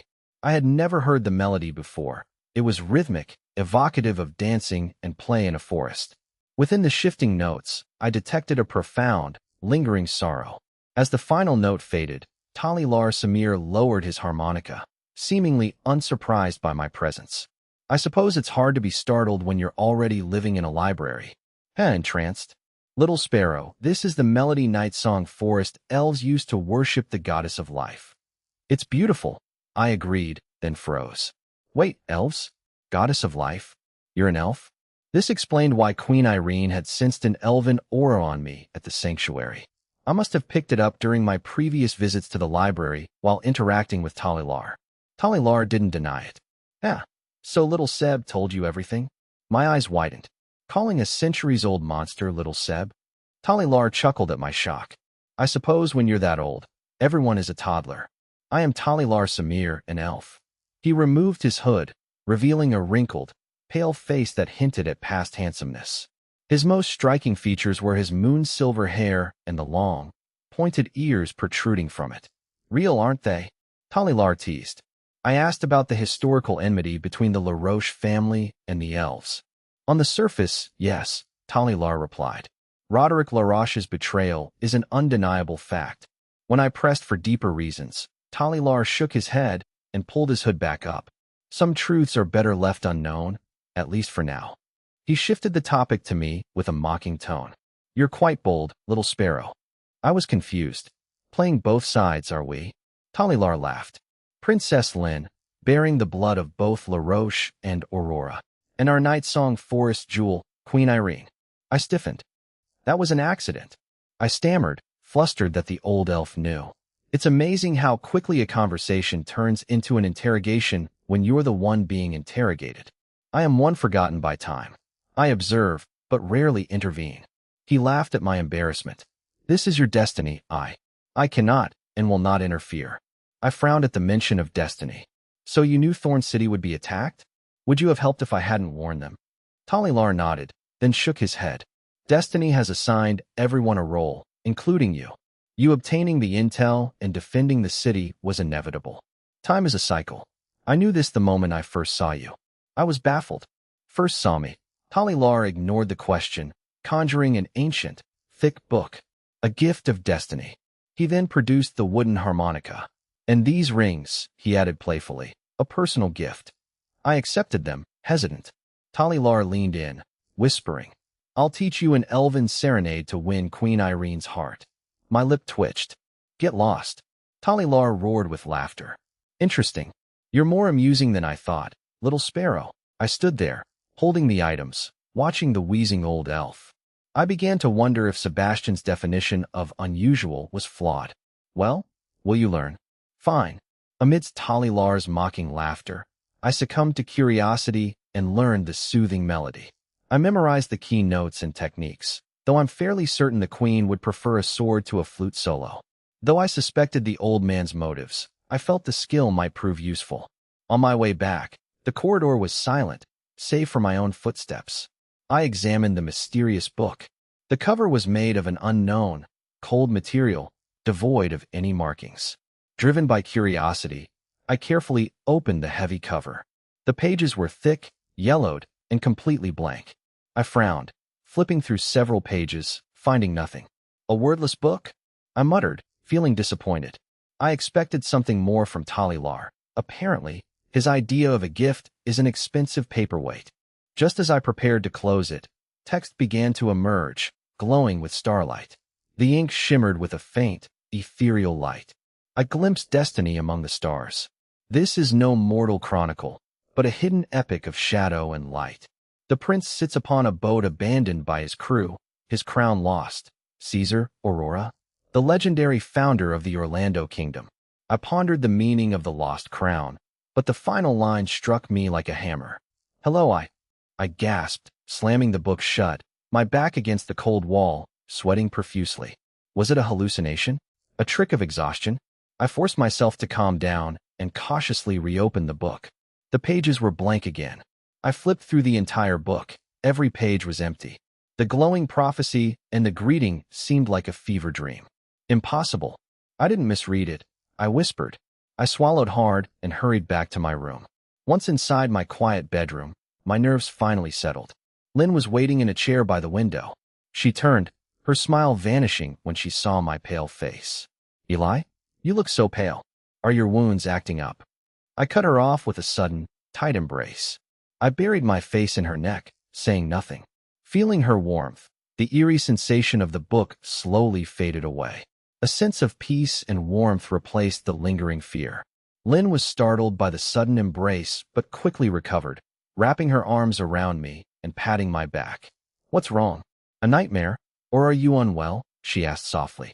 I shook my head, holding her tighter. I didn't explain the mysterious book. I only needed to confirm her presence and the reality of this world. I leaned down and kissed her. Sensing my emotional turmoil, Lynn didn't resist, responding tenderly to soothe my inner unrest. Overcome by emotion, we fell onto the bed together, the room filled only with our rapid breathing and synchronized heartbeats. I awoke the next day to blinding midday sunlight. The room was empty, though the faint scent of Lynn lingered. Stretching, I was surprised to find my fatigue and soreness gone, replaced by peak vitality. Apparently, existential dread is a fantastic cure for muscle aches. Shaking off thoughts of the wordless book, I prepared to meet Sir Lucius. After freshening up, I headed toward the fortress's core study. An old butler blocked my path at the familiar door. The butler, a long-serving member of the LaRoche family, offered a polite, apologetic smile. Good day, Baron Eli. I'm afraid this is a bad time. Sir Lucius is in a long-standing meeting with 4 marquises. I realized these were the leaders Lynn mentioned: Claire, Cora, Winterbourne, and the returning Hohenzollern, included in the list above. The West's Supreme Power Corps was gathered to decide the region's future. I nodded. Thank you for the information. The butler smiled warmly. No need for formalities. We owe the victory at Thorn to you. I will notify Sir Lucius and send word to you as soon as they finish. Feeling the weight of being a hero, I thanked him and left to find Ron. Our camaraderie, forged in the Battle of Thorn where Ron knocked me out to stop my rampage, was worth honoring. Apparently, a swift blow to the head is the foundation of a lasting friendship.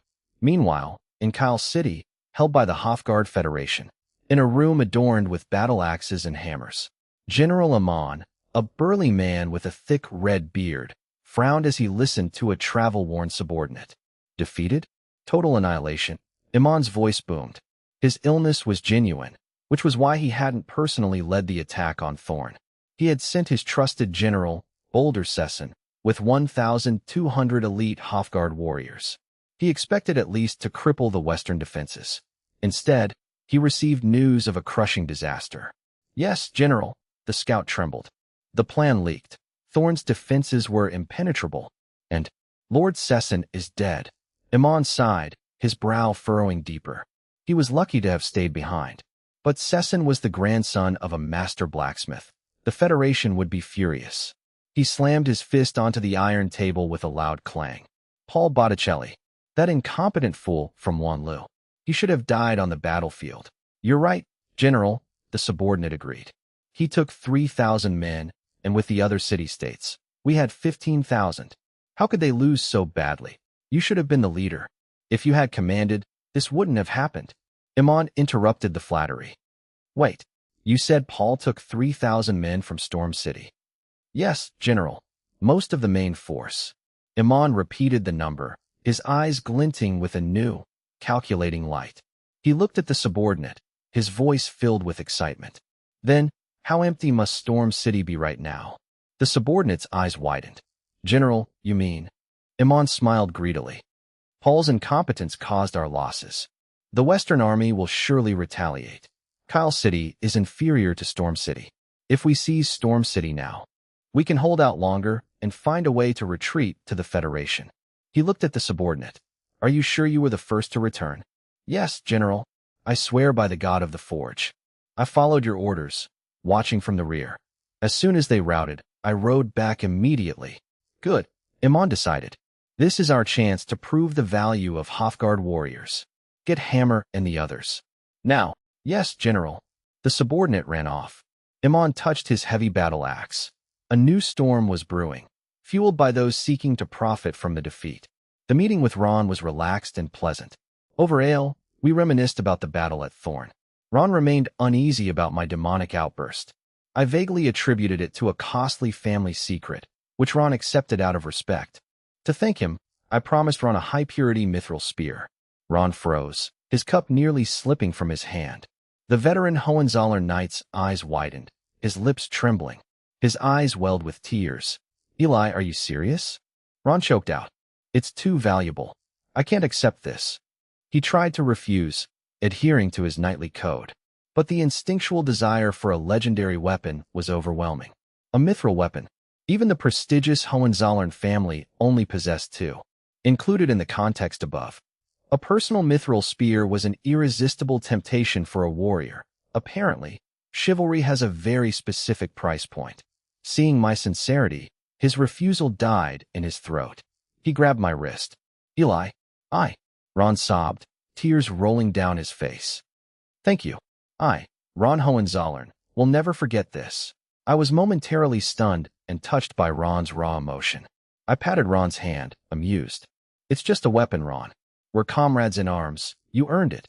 Despite my casual tone, Ron shook his head vigorously, clutching his hand and repeating his thanks. I gently pulled my hand away, pacified the emotional Ron, and took my leave. Walking back, I reflected on Ron's near-hysterical reaction, gaining a new appreciation for the rarity of mithril weapons in this world. It's comforting to know that grown men can still be reduced to blubbering messes by a piece of sharpened metal. They were not just sharp blades, but symbols of status and heritage, far more valuable than I had imagined. Shortly after I returned to my room, there was a soft knock at the door. The old butler's respectful voice announced, Baron Eli, the lords have finished their meeting. Lord Lucius is free now. Please follow me. I straightened my robes and followed the butler to Lucius's study. I knocked, entered at Lucius's weary command, and found the room unchanged. Lucius wasn't working. He was reclined in his high-backed chair, eyes closed, massaging his temples with visible exhaustion. The secret meeting with the four marquises had clearly drained him. I bowed respectfully. Lucius hummed, eyes still closed, and noted, Your recovery seems good. Yes, thank you, Lord Lucius. I replied, taking a seat opposite the desk. I sat down naturally, sensing I wasn't expected to stand. Lucius finally lowered his hand and opened his eyes. He glanced at the seated me without displeasure. I've just finished planning the Western Border's next moves. Next moves? I blurted out, immediately regretting the intrusion. I shouldn't have asked about high-level strategy, but Lucius answered directly.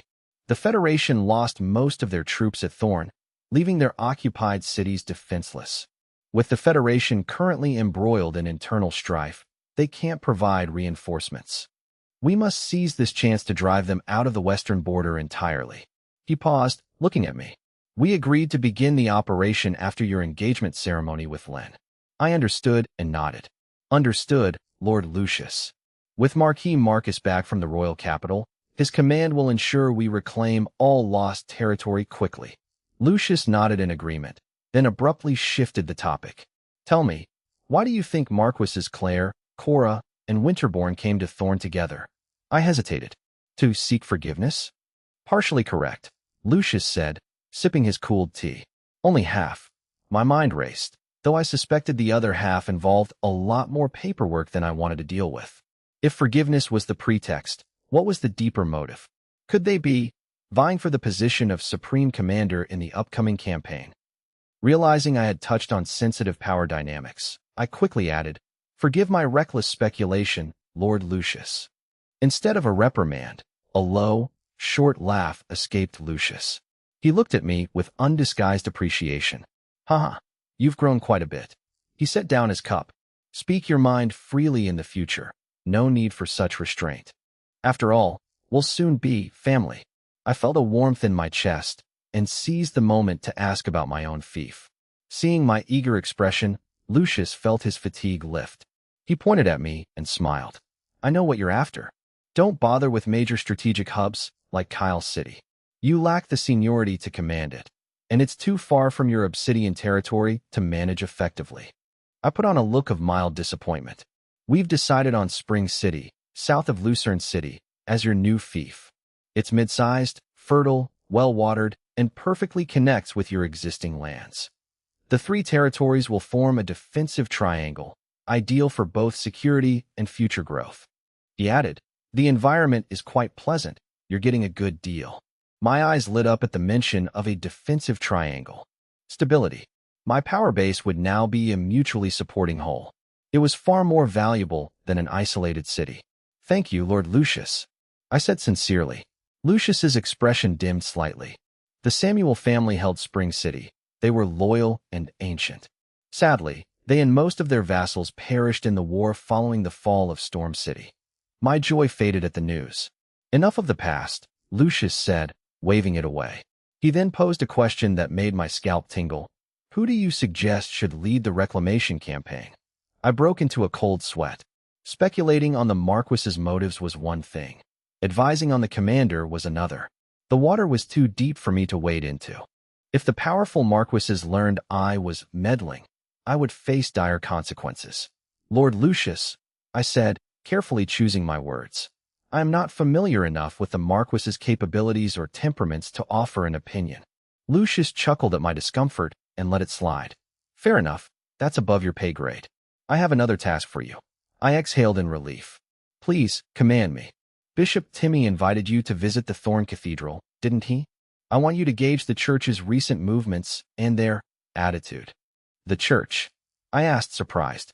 Is something wrong? Lucius's gaze deepened. No conspiracy, but vigilance is necessary. You know the theocracy's influence has waned over the centuries. They won't stay silent. They'll seek any opportunity to regain power.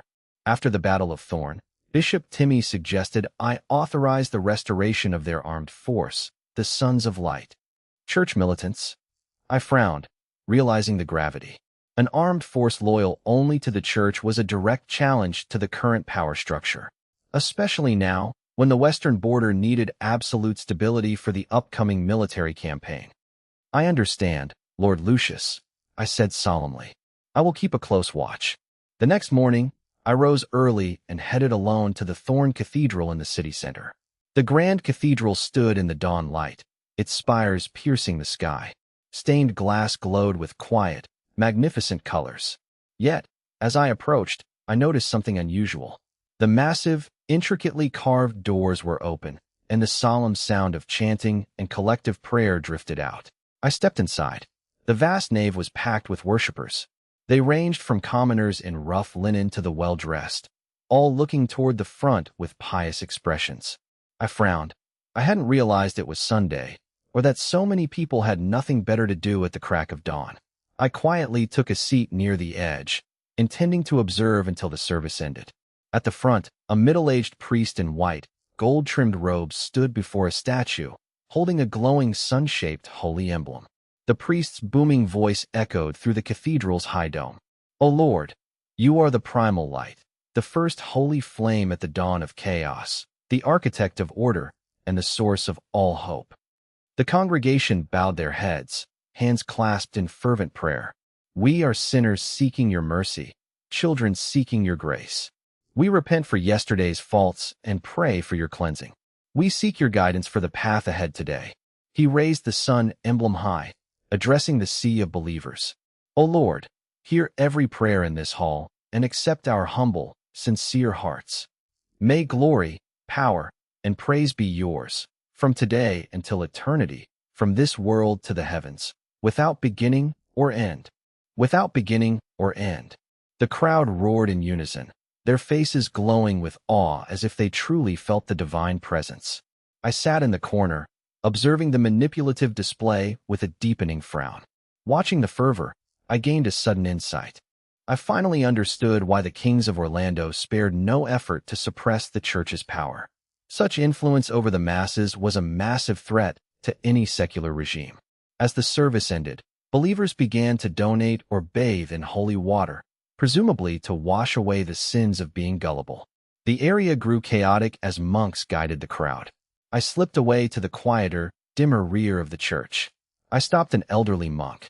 "I am Baron Eli Pendragon, here at the invitation of Bishop Timmy. Is he available?" The monk bowed respectfully, tracing a holy symbol. "May the holy light protect you, Baron. The bishop is in his study. Please, follow me." He led me through quiet corridors to a plain wooden door. "Please, the bishop is inside." I thanked him and, once alone, composed myself before knocking. "Enter," came Timmy's gentle voice. I stepped inside. The room was austere, containing only basic furniture and bookshelves. A white jade statue of a goddess was the only adornment. Bishop Timmy sat at his desk, reading a scroll. He looked up with a kind smile. "Good day, Baron Eli. Welcome to the sanctuary." He stood to greet me. I bowed. "Good day, Bishop Timmy." The bishop apologized. "Forgive me for not showing you around personally. The Sunday service requires my full attention." I smiled politely. "Not at all, Bishop. I apologize for the intrusion. I watched part of the service earlier. The scale was truly impressive." The bishop nodded, his gaze lingering on me. "Baron, you do not seem to be bathed in the goddess's light." I maintained a calm, pious expression. "You misunderstand, Bishop. My late mother and I were both devout followers of the church. I grew up in the royal capital, but the scale here in Thorn is even grander than the capital's cathedral, which I found novel." I performed a standard church gesture with fluid grace.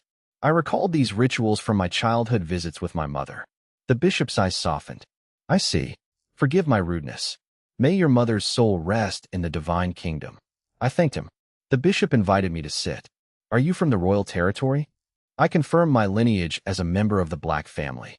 The bishop nodded thoughtfully, his eyes fixed on my white hair.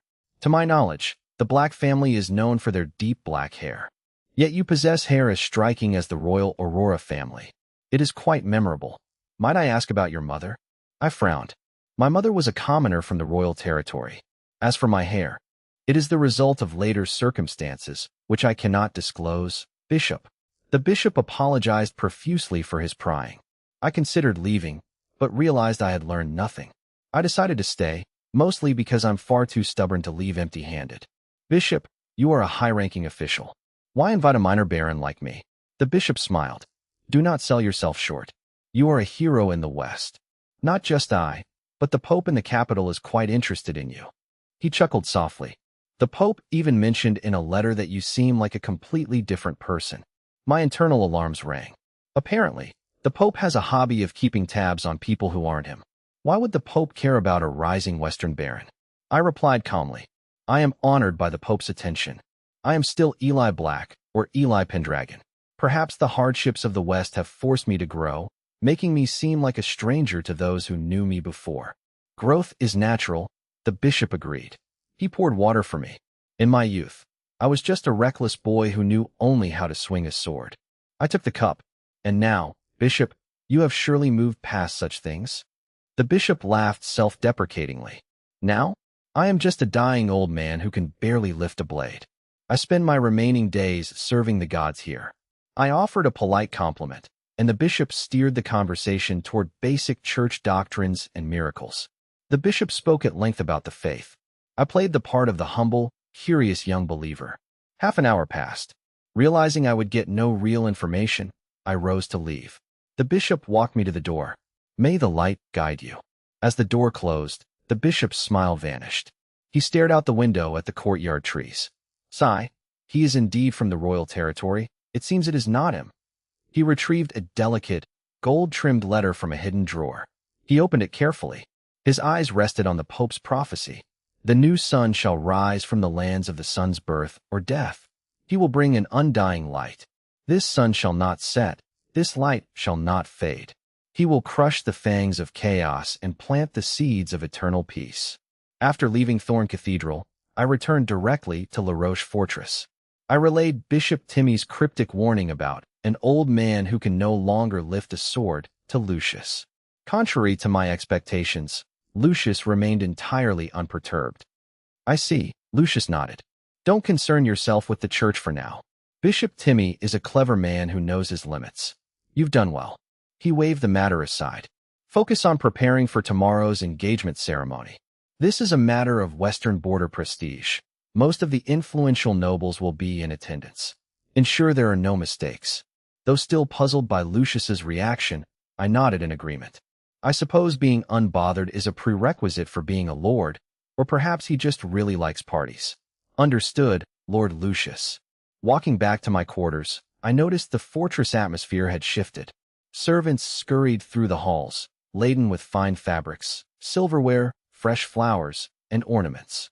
As preparations for the grand ceremony reached a fever pitch, I retreated to my room and shut the door, sealing out the noise.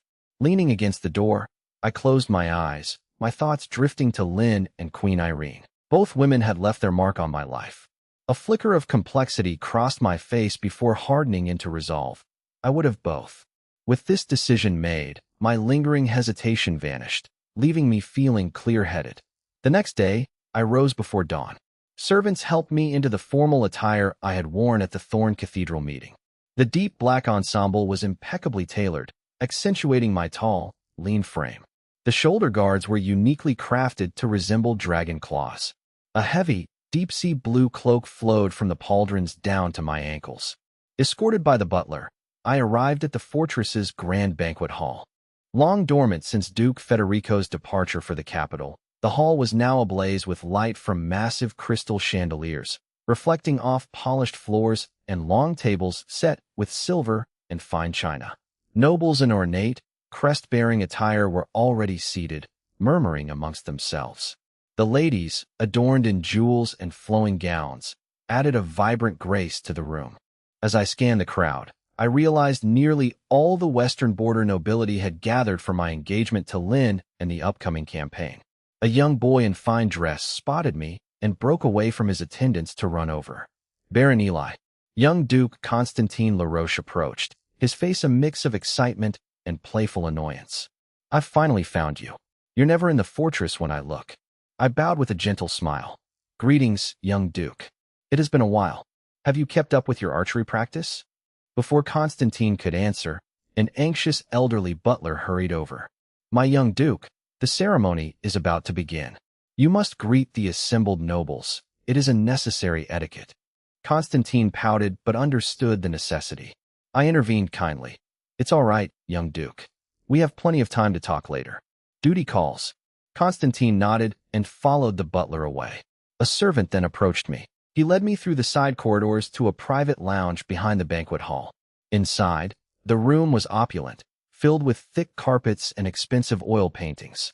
Lucius sat at the head of the table, looking relaxed, as if he hadn't spent the last week trying to organize a war. Surrounding him were the elite of the West, the four marquises, Fry Clare, Karl Cora, Milan Winterborn, and Marcus Hohenzollern. Also present were over a dozen powerful counts, including Quintus and Punch.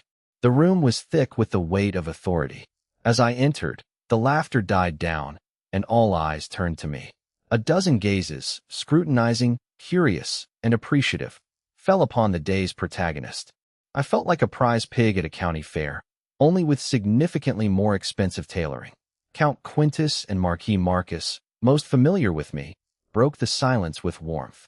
"Haha, come here, our hero Eli." Marcus beckoned loudly. Count Quintus added, "Baron Eli, you look sharp today? Much cooler than us old men, haha." Laughter rippled through the room, easing the tension. Despite my composure, being the focus of the West's most powerful figures made my heart race with a familiar, nervous pressure. Lucius gestured for me to stand by his side and began the introductions. He pointed to a man with a relaxed demeanor wearing a horse-crested tunic. "This is Marquis Fry Clare." I bowed respectfully. "Greetings, Marquis Clare. I have long heard that your family's horses are the finest in the kingdom. They are the dream of every knight." Omitted, redundant praise. The Marquis smiled, pleased. A hero deserves a fine steed. It is Clare's honor. The Clare family, based in the eastern plains bordering the royal territory, were famous for their horses. Their steeds were intelligent and possessed incredible stamina. Their titled knights, known as Silver Bell Knights, adorned their horses' manes with silver bells that chimed as they rode. Their crest featured a horse with bells, and their motto was "Run for justice, halt for chaos." It was said that seeing the silver bells meant finding a guide, as the family never raided travelers. I shook the Marquis's hand, feeling the strength in his grip. Lucius pointed to the next man. This Marquis was older, stern, and dressed in dark clothing. His crest depicted a steep mountain. "This is Marquis Karl Cora." I bowed. "Marquis Cora, I have long admired the Cora family's reputation for loyalty and valor." The Marquis offered a curt nod and a brief hello, his cold demeanor clearly just his nature. The Cora family guarded the Dragon Breath Mountains in the northeast, bordering the north. They held the Frozen Wind Pass, and their fortress, Ice Prism Castle, was perched atop the peaks. They were known for their resilience and defensive prowess. Next was an elderly man with a kind face and a crest of wheat stalks and streams. "This is Marquis Milan Winterborn." I offered a look of genuine gratitude. "Marquis Winterborn, I have long wanted to thank you personally. Much of the grain for my early expansion came from your lands." Omitted, redundant gratitude. The Winterborn family, based in the Clear Creek Valley, served as the granary of the West. Their motto was "Nourish the earth, feed the people," and they were known for their wisdom in agriculture and herbalism. Though not warriors, they were the silent foundation of the western border's survival. The Marquis laughed heartily, his face crinkling with joy. "Good, good. I'm glad we could help." He turned to the others, joking. "Let's stop pestering our little hero. Look at him. He's probably so busy trying to impress us that he hasn't even had a proper breakfast."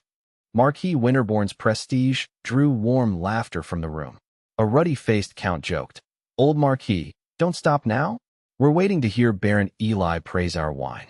I breathed a sigh of relief, offering a grateful look to the Marquis.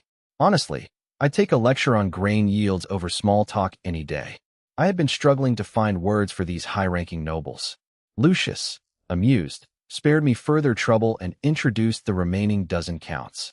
Though lower in rank, these counts were vital pillars of the western border, commanding significant land and troops. I bowed respectfully. "I, Eli Pendragon, greetings to you all."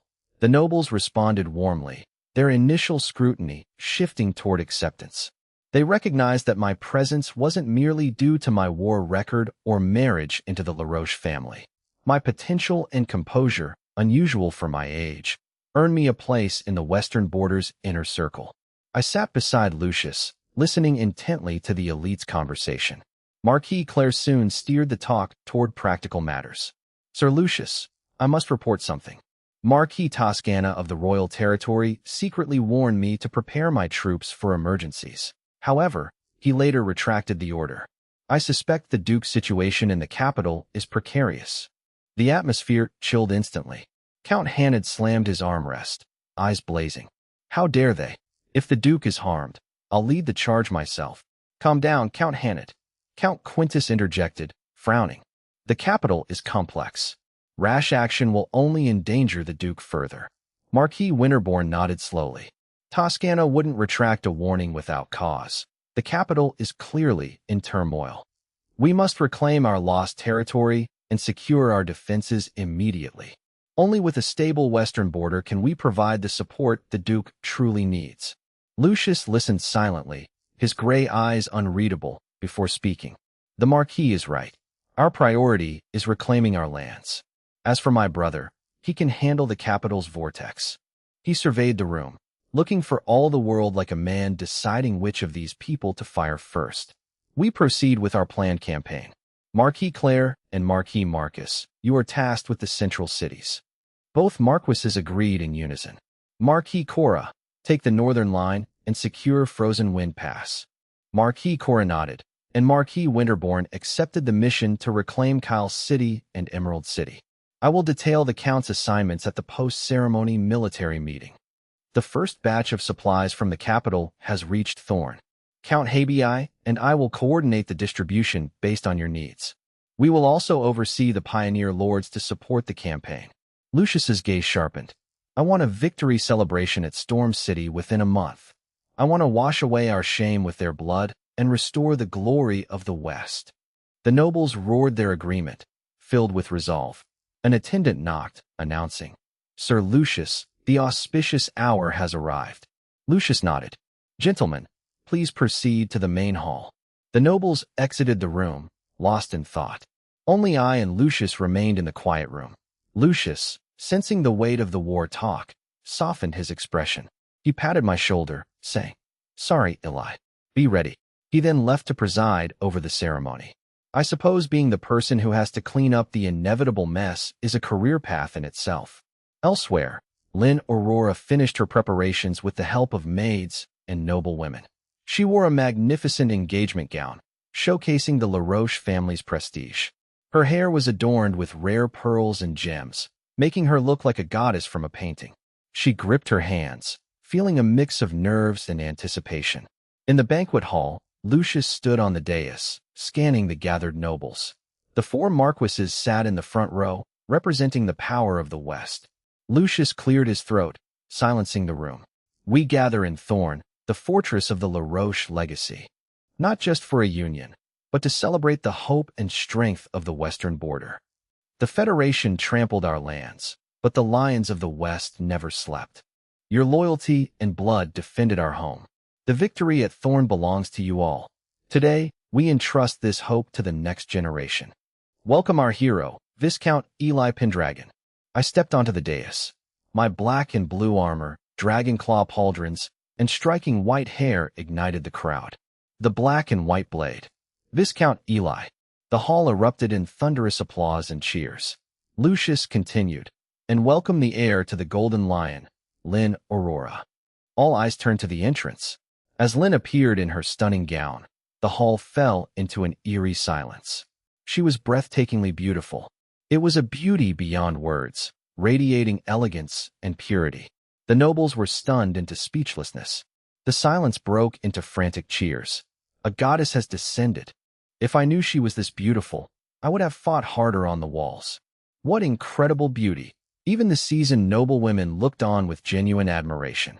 I, watching Lynn, felt my mind go blank. My earlier tension vanished, leaving only my focus on her. Lynn, hearing the deafening cheers and feeling the weight of every gaze, blushed deeply, her heart racing.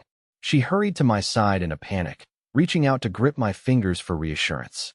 Feeling her touch, I snapped back to reality, which was significantly less glamorous than the fantasy I'd just been having. I turned to see Lynn's eyes filled with nervousness, shyness, and absolute trust, stirring a warmth within me. Lucius watched the scene, a genuine smile appearing on his face. He stepped forward, took Lynn's other hand, and placed it firmly into mine, under everyone's gaze. This gesture symbolized the LaRoche family officially entrusting their noble daughter to the young man. I accepted her hand with reverence. I looked at Lucius with clear, firm eyes. "Lord Lucius, I swear I will protect Lynn with my life." A brief silence followed. Then the crowd erupted into thunderous cheers and whistles from excited young nobles. Lucius raised a hand to quiet the roar. He scanned the crowd, his voice carrying a clear, ambitious declaration. "I, Lucius LaRoche, announce that the wedding of Eli Black and Lynn Aurora will be held in the West's lost glory, Storm City." The name hit the crowd like a boulder in a lake. The nobles quickly grasped the implication behind his words. He intended to hold the wedding there after reclaiming the city. It would be more than a wedding. It would be a declaration of the West's resurgence. Good. Retake Storm City. Wedding in Storm City. The frenzied cheers nearly tore the roof off. Some nobles danced in excitement. Soon, the chant echoed throughout LaRoche Fortress. LaRoche, supreme might, ultimate authority. The engagement ceremony ended, but Thorn City remained restless. The desire for revenge was like a volcano ready to erupt. After 2 days of preparation, the capital of the West showed terrifying military potential. Vassals of the LaRoche family mobilized their elite forces to Thorn City. Banners flew, and the sounds of war horses and drilling replaced daily life. Roughly 40,000 Western troops gathered in and around Thorn. This was even after Duke Federico had taken core forces to the capital. The number alone demonstrated the West's deep foundations. Once the army was ready, Lucius issued a public declaration to the kingdom, 100,000 Western troops would march west to reclaim all lost territories from the Federation. They would wash away the West's shame with the enemy's blood, igniting fury across the region. From nobles to commoners, the entire West was consumed by the fervor of vengeance. The war was inevitable. I, after a brief farewell to Lynn, did not delay. Carrying my promotion papers and land grant, I set off for the Obsidian territory. I was assigned to the Southern Front under Marquis Milan Winterbourne. The southern assembly point was my own territory, Lucerne City. I needed to return to the Obsidian territory to consolidate my forces and prepare for the rendezvous. Later, Marquis Winterbourne, his son, and Baron Ron would lead the 8,000-strong main force. I'm sure their leadership will be as inspiring as it is inevitable. They would meet me at Lucerne to begin the southern sweep. On my journey, I received urgent intelligence. Iman, a Hofguard general in Kyle City, had seized the empty Storm City, killed the retreating Paul Botticelli, and consolidated the remaining Federation forces. Iman was using Storm City as a base. He ordered all scattered Federation forces to abandon their current positions and gather at Storm City. They intended to use the city's legendary defenses for a final stand against the Western Army. Iman, he's ruthless and decisive, I frowned. If Iman successfully gathered the remnants, Storm City would become a nightmare. It would turn into an impenetrable shell, a massive problem, because apparently my life wasn't complicated enough already. I remembered the city's massive stone walls, the bane of any attacker. I must be fast. I must destroy their strength before they consolidate. I spurred my horse, increasing my speed. Leading 500 vanguard troops, I raced toward the Obsidian territory like an arrow. In contrast to the West's unity, the atmosphere in the capital, Orlandia, was tense and treacherous. The accusation of usurper by former Prime Minister Cons Montauban during the trial by combat had torn the veil of harmony. It stripped the dukes of their pretense. The rumor spread like a plague through the capital. The royal territory had once served the king, but the king was now just a child. With the kingdom's power held by a Western duke, the citizens felt deeply insecure. Calls for Regent Federico to return power to King Aidan I and Prime Minister Ryan Graham grew louder. A large-scale protest had recently broken out. Marquis Toscana wanted to suppress it with force, but Federico stopped him. Federico knew that violent suppression would only escalate the situation.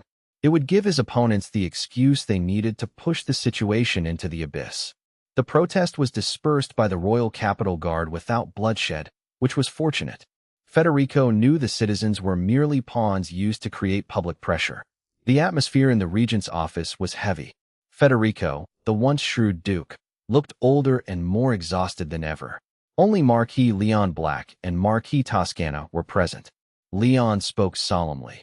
Lord Federico, I am grateful for your support of Eli. It is an honor for the Black family. But the situation is dire. Lucius has moved all Western troops west. And the public opinion in the capital, you see it. Prime Minister Rhine is old and weary. I fear the restless nobles of the royal territory will seize this chance. He hesitated before adding, in my humble opinion, you should retreat to advance. It may be the wisest choice. Leon bowed respectfully and left. The office fell into a deeper silence. Toscana watched Leon leave and sighed, full of worry.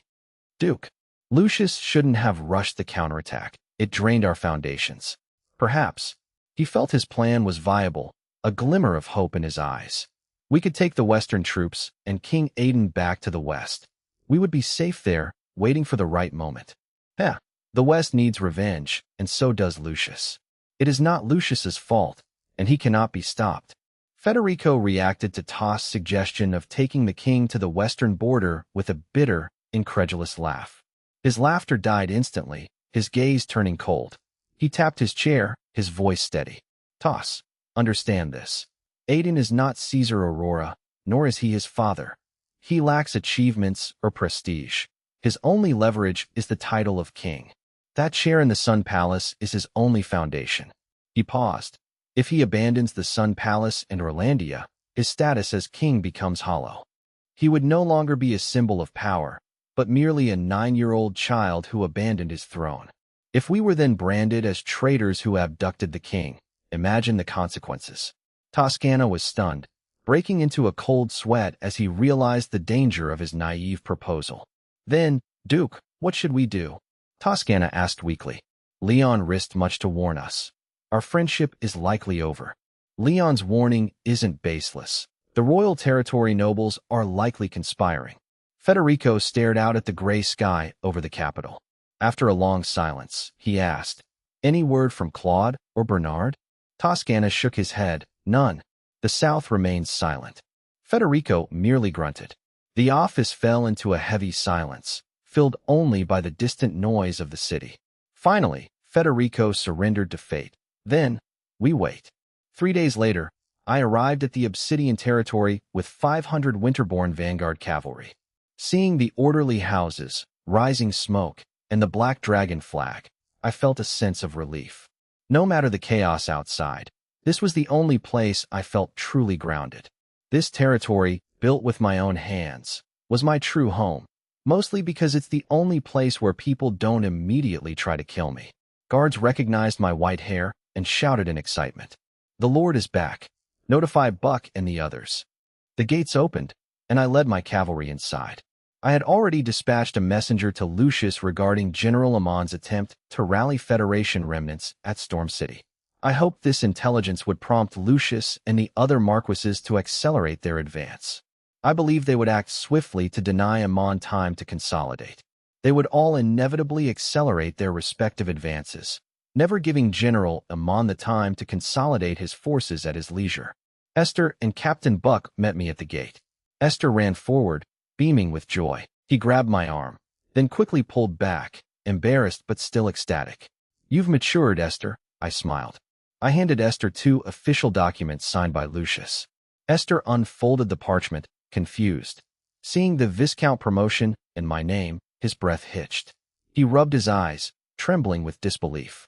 He dropped to his knees, his voice shaking. "Viscount, my lord, you've been promoted to Viscount." The crowd erupted in shock. "Viscount, our lord is a Viscount." A roar of fanatical cheers broke out among the citizens and soldiers. "Long live the Lord. Viscount Pendragon. Long live Obsidian territory." I sighed, pulling Esther up. "It's a bit loud for a Tuesday morning." I turned to Captain Buck, who looked equally proud. "Buck, any trouble while I was gone?" Buck stood tall, reporting firmly. "Everything is normal, my lord. Defenses are secure, and production is steady." "Excellent," I said, turning to Esther. "Esther, stop celebrating and arrange food and lodging for these men. They've had a long journey." "Yes, my Viscount." "Right away." Esther rushed off, with me adding, "Make sure there's plenty of meat." I turned to the Winterborn officer, Knight Barry. Barry was a seasoned, loyal vassal of Marquis Winterborn. "Knight Barry, thank you for your service. Please get your men settled. I will notify you of further orders after I consult with my staff." Barry had been impressed by the territory's order and the people's devotion to me. It confirmed that my rise was earned through merit, or at least that people were very good at pretending it was. "You are too kind, Viscount. It is an honor to be here. Your territory is remarkably prosperous and well-managed. Truly impressive." The Winterborn soldiers bowed. "Thank you, Viscount." I watched them head to their quarters. I then turned to my staff. "To the council chamber." "Yes, my lord." The staff began dispersing the crowd. The crowd scattered in high spirits as I led my core team to the fortress. Entering the familiar room, I finally felt at ease. I took my seat at the head of the table. My staff sat, faces serious, sensing the gravity of the situation. Wolfgang arrived last, carrying an out-of-breath old John. "Apologies, my lord, we are late." Wolfgang placed John in a chair. I nodded, noting Wolfgang's increased stature. The Wolfkin leader looked stronger, more dangerous, and strangely refined. I refocused. "Thank you all for holding the fort in my absence." The staff replied in unison. I stood and walked to the map of the western border. "I'll be direct. Lucius has officially ordered the full-scale liberation of the West. Obsidian territory and Lucerne City are assigned to the southern front under Marquis Winterborn.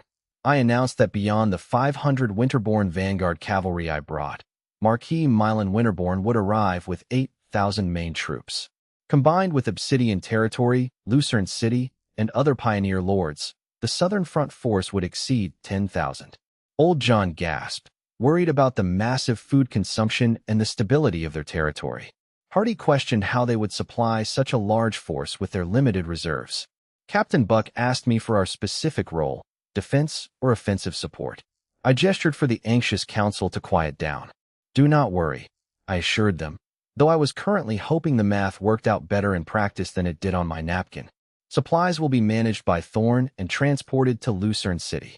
The Marquis's main force arrives in 3 days. I tasked Hardy with coordinating with the Western Border Army's quartermasters. Hardy accepted the duty solemnly as I leaned over the table, scanning my council. The question is, how many troops should we contribute? We must show loyalty without compromising our own defense and development. The room grew tense as they began to deliberate. A brief silence followed my question. All eyes turned toward Old John. I watched as Old John, annoyed at being singled out, shifted uncomfortably. It's truly amazing how quickly a room full of leaders can turn into a middle school classroom when a teacher asks a question. He felt ill-equipped to make military decisions. Old John stood shakily, asking if I was confident in the battle's outcome. I nodded firmly. The Western border is well prepared and superior in strength. Victory is certain with proper tactics. Reassured, Old John relaxed. He offered his humble opinion. Obsidian Territory has 600 standing troops, thanks to Captain Buck. This is sufficient for our current security. Brandon reports Lucerne City maintains about 300. He suggested they contribute to the war effort. It is a chance to prove our strength. He deferred the specific numbers to Captain Buck. Buck chuckled, but rose to speak professionally. Old John is right, Buck began. Our 600 soldiers, equipped with Master Glenn and Leon's superior gear, are elite. They are unmatched in quality. I have also reformed the Knight's Order with our best men. He looked toward Wolfgang. Wolfgang has successfully advanced to the Golden Tier. I was thrilled by the news. Wolfgang confirmed his breakthrough with a nod. With Buck and Wolfgang, I now possess 2 Golden Tier powerhouses, which is a nice upgrade from having 0.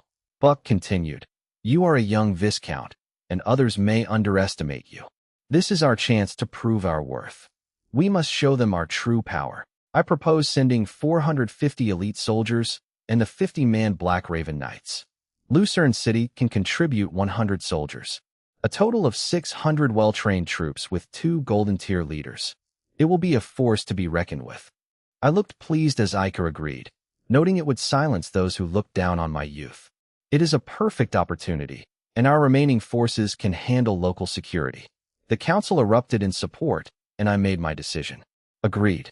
Obsidian Territory sends 500, Lucerne 100, 600 total for the Southern Front. I then shared more good news. My promotion to Viscount has granted me a new territory. Spring City, south of Lucerne. Hardy stood up, excited. I know it. It is beautiful, fertile, and rich in water. The council cheered, and I added a caveat. It suffered greatly during the war. The Samuel family is gone, and it needs rebuilding and management. The council members realized the potential for advancement. They resolved to work harder to earn a place in the new administration. I signaled the end of the meeting. Buck, prepare the troops and ensure they are fed. We leave soon to meet Brandon and the Marquis. Buck saluted and left to execute the orders. Meeting adjourned. Ensure the territory runs smoothly while I am away. I dismissed them. The council left, buzzing with excitement. I returned to my room to prepare for the march. Passing the storage room, I remembered the dragon egg from the sanctuary. I opened the door to check on it. The dragon egg, half a person tall and covered in crystalline scales, remained motionless on the cushion in the center of the room. It appeared unchanged. I touched the cold, hard shell, whispering, a dragon, which is definitely going to be a nightmare to house train. I wondered if it would be a future asset or a massive burden. My gaze shifted to the weapons on the wall, a spear and a sword intended for Ron and Buck. Remembering the sword, I took it down for Captain Buck. The sword felt heavy, its scabbard plain but hinting at a sharp edge within. I left the storage room, heading toward the training grounds to deliver the gift before departure. Behind me, the door clicked shut. The egg sat in isolation, seemingly eternal. Yet, once my footsteps faded, a change occurred.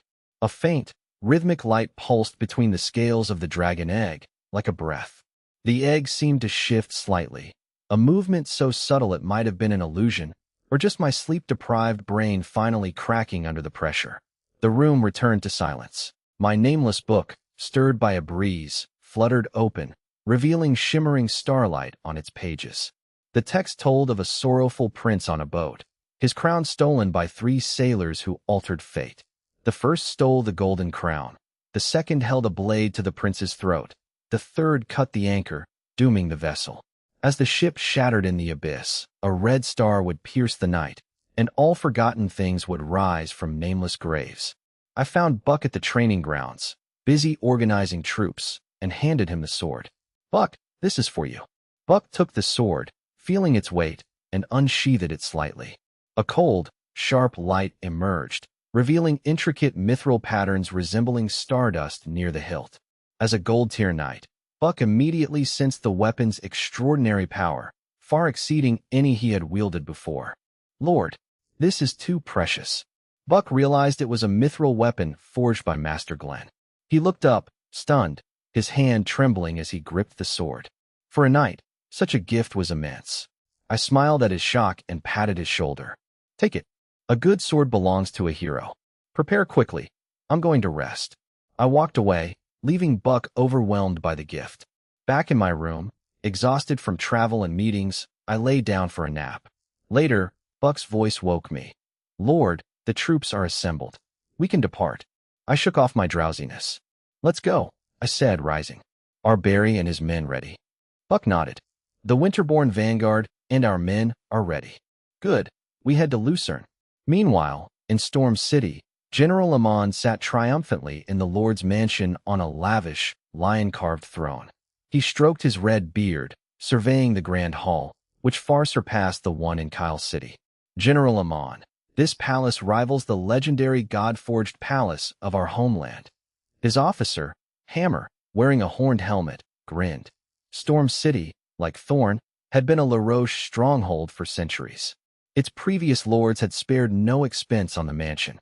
It rivaled the LaRoche fortress in scale. Amon, annoyed by Hammer's ignorance, grunted. He struck Hammer's helmet with a gauntlet fist, creating a loud clang. "You fool, is your head made of iron?" Amon scolded, though he felt superior. "This place is fine, but it can't compare to the god-forged palace blessed by the god of forging." Hammer adjusted his crooked helmet, feeling aggrieved. Seeing Amon enjoying the soft cushions, Hammer silently scoffed. "You seem to be enjoying this throne well enough," he thought, though he dared not speak. "Is Storm City pacified?" Amon asked. "Yes, General," Hammer replied. "We've dealt with all dissenters as usual. Our trusted captains hold the 4 gates. Except," he hesitated, "some of Paul's men from Wanlu are still hiding like rats." At the mention of Wanlu and Paul, Amon's face darkened, and he struck Hammer's helmet again. "You idiot. Why did you kill Paul in public?" Amon roared. "He was the heir to the Botticelli family, one of the 6 crowns. His father-in-law is the marshal. You stabbed him in front of everyone instead of doing it quietly. Now everyone knows. How can we return to the Federation?" Hammer adjusted his helmet again, murmuring, "But General, you were so angry, cursing him. I thought you wanted to make an example of him, and he deserved it for insulting you." His voice trailed off as he realized his mistake. Killing Paul had been satisfying, but had created a massive political disaster. It had effectively cut off their path back to the Federation. Federation nobles followed a code. Even in conflict, one must grant the defeated a dignified end. Amon waved him off irritably. "Enough. It's done." He took a breath and asked, "Have the messengers been sent to the other cities? Tell them to abandon their posts and regroup here." "Yes, sir, using our fastest horses," Hammer reported. "Good."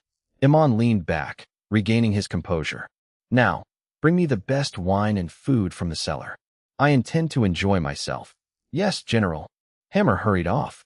A day later, I arrived at Lucerne City with 500 Obsidian elites and 500 Winterborn Vanguard troops. Boar, the guard captain on the wall, spotted the white-haired lord and shouted excitedly, "Open the gates. The lord has arrived." The gates opened, and I led my troops inside. Boar rushed down, surprised by the size and quality of the 1,000-man force. Apparently, he hadn't expected me to bring an entire small army just to visit. Lord, Boar saluted. Why so many men? Is there a war? I'll explain later, I said, issuing orders. Boar, take these soldiers to the training grounds to rest. Then, clear a large plot of land on the outskirts immediately. It will be needed soon. Boar, sensing the gravity of the situation, didn't press for details. Yes, Lord. He turned to organize the troops and clear the streets, guiding the army toward the training grounds. I instructed Ika to assist Boar in finalizing the cleanup operations. Ika acknowledged the order and joined Boar's team. I, accompanied by Captain Buck and my personal guard, rode along the paved streets of Lucerne toward the Lord's mansion. I observed the clean streets, bustling with shops and the sounds of merchants. The citizens appeared peaceful and prosperous. I felt satisfied with Nolan's governance. Upon arriving at the mansion, we were met by Nolan. I and Buck were stunned. Nolan's previously white hair had turned a thick, dark brown. Only a few silver strands remained at his temples. His wrinkles had smoothed, and he looked 20 years younger. He no longer appeared weathered or exhausted. Apparently, my administration is a fountain of youth, or at least a very effective spa. Nolan smiled and respectfully helped me dismount. It is I, my lord, Nolan laughed. Captain Buck, I'm just lucky enough to have used some special hair dye. Thanks to the Lord. Let's head inside to talk. I suppressed my surprise, handed my reins to a servant, and entered the mansion. Nolan and a curious Buck followed closely behind. Inside the council chamber, I dismissed everyone except Brandon and Buck. I briefed them on the western border counteroffensive, the southern front assignments, and the impending arrival of Marquis Winterbourne's main force. Brandon's expression shifted from surprise to gravity. Understood, my lord. What are your orders? I pointed to Lucerne on the map. Your primary task is to maintain stability in Lucerne. Boar is clearing space for the 10,000 troops of Marquis Winterbourne. You must manage the city's security to prevent conflicts when soldiers enter for supplies. Logistics will be handled by the Western Border's quartermasters. We are to provide them with necessary assistance. Brandon nodded firmly. I will ensure Lucerne remains secure and fully cooperative. The main force arrives in 3 days, I estimated. But we won't be idle until then. I turned to Captain Buck, noting I had received intelligence from Lucius, a man whose talent for finding secrets is only matched by his talent for making me nervous. The Federation remnants are abandoning their positions to retreat towards Storm City, following General Amon's call. Buck frowned. If they abandon their cities, they must be empty, I confirmed. Especially Kyle City on our southern path. With Amon's main force gone, Kyle City is likely undefended. We could potentially seize it ourselves. I hesitated, as I hadn't consulted the Marquis yet. Marquis Winterbourne was the designated commander of the southern front. Acting without his orders was risky. Even with Lucius's backing, I risked defending the Marquis and his faction. Buck pondered this carefully. Militarily, a surprise attack on Kyle City is feasible and likely to succeed. But the Marquis ordered us to secure Lucerne and await the main force. Acting without orders would make you look arrogant and insubordinate. That would be detrimental to your future in the West. Buck asked, does the Marquis have any young family members with him? I nodded. His son, Sir Solon Winterbourne. Exactly, Buck noted. This is a guaranteed victory. The Marquis brought his heir to secure a glorious achievement. It's meant to bolster his son's future authority. If we seize Kyle City first, it would be a massive achievement. But it would overshadow Sir Solon. We would gain a city but earn the deep enmity of a powerful Marquis and his faction. Brandon sighed, agreeing with Buck. Captain Buck knows the unspoken rules of the nobility well. He is right. Success is often about balance and saving face. I agree with the captain. I felt warmed by their genuine concern and chuckled. Don't worry, I understand the stakes. Buck's advice clarified my perspective. This war was a feast for the powerful to divide the spoils. It was a matter of who got the biggest slice of the cake, which was apparently a very large, blood-soaked pastry. The Winterbourne family, as commanders, deserved the greatest glory. As a new Viscount, I lacked the status to break these aristocratic rules. I had to play by them until I was strong enough to do otherwise. Very well, I decided. Buck, have I could take scouts to secretly map the route to Kyle City. Gather as much intelligence as possible on their defenses. When the Marquis arrives, I will volunteer to lead the vanguard to take Kyle City. Buck smiled, impressed by my adaptability. A wise decision, my lord. As the vanguard, we can still claim glory. I will dispatch Ika immediately. Buck saluted and left to carry out the orders. Brandon caught Buck's subtle cue and realized this was not the time for military discourse. He smiled at me, offering to prepare local Lucerne delicacies to welcome me properly. Feeling hungry, I accepted. Noticing Brandon's vibrant energy, I remarked on the effectiveness of the moonlight spring. Brandon moved, knelt, and pressed his hand to his chest. It is a miracle, Lord Eli. You have given this old man a new lease on life. He looked up, his expression solemn. Brandon, swear before the gods. My descendants and I shall serve you and the Pendragon family forever. Should I break this oath, may my soul fall into the abyss. Enough, enough. I interrupted with a smile and pulled him to his feet. I have never doubted your loyalty. Keep those words in your heart. Now, go fetch me some food, and tell the chef to add more salt. Touched by the trust, Brandon nodded, suppressing his emotions. At once, my lord. I will oversee it myself. I watched him leave, reflecting on the complexities of power. It's amazing how quickly a life or death vow can pivot to a request for better seasoning. Navigating the game of power required far more wisdom than the battlefield. Yet, I was confident that with careful planning, I would secure my place in the western border. 3 days later, the main force of Marquis Milan Winterborn arrived at Lucerne. The city horns sounded as the massive army approached. Prepared, I stood at the open gates with Noland and Buck to receive the commander. Marquis Milan Winterborn led the procession. Despite his age, the Marquis looked spirited, wearing the Winterborn family's signature gentle smile. Viscount Eli, Milan greeted warmly, riding forward. I and my men bowed respectfully. Marquis Milan, you've had a long journey. Lucerne is ready to accommodate your troops. Milan nodded and dismounted gracefully. His officers followed suit with disciplined precision. Milan ordered Baron Weiss to assist me in settling the troops. I instructed Noland to coordinate with the Baron. Ensure the men are fed and rested immediately. Noland led the way for Baron Weiss and the Lucerne soldiers. I then invited the Marquis into the city. Milan and his retinue entered Lucerne. The Marquis was immediately struck by the city's cleanliness and order. The streets were tidy, and the residents appeared calm and well-kept. The city exuded an atmosphere of efficiency. Impressive, Milan remarked, looking at me with admiration. Viscount Eli, your administrative talents are as remarkable as your military achievements. Ron added, the Marquis is right. Eli's capabilities are beyond doubt. I humbly waved off the praise, though I certainly wouldn't have minded a gold medal or a statue to go with it. Beside Ron, a gentle-looking man also looked on with approval. This was Sir Solon Winterborn, the Marquis's only son and heir. Solon had inherited the family's gentleness, perhaps to a fault. In this world, excessive kindness was often seen as weakness, which was why Milan brought him along to earn battlefield prestige. The group headed toward the Lord's mansion. They discussed the state of Lucerne, the atmosphere remaining cordial. Upon reaching the mansion, I offered it as the temporary command post. Everything here is at your disposal, Marquis. Good. Let us go to the war room. We must finalize our strategy. I led them to the council chamber.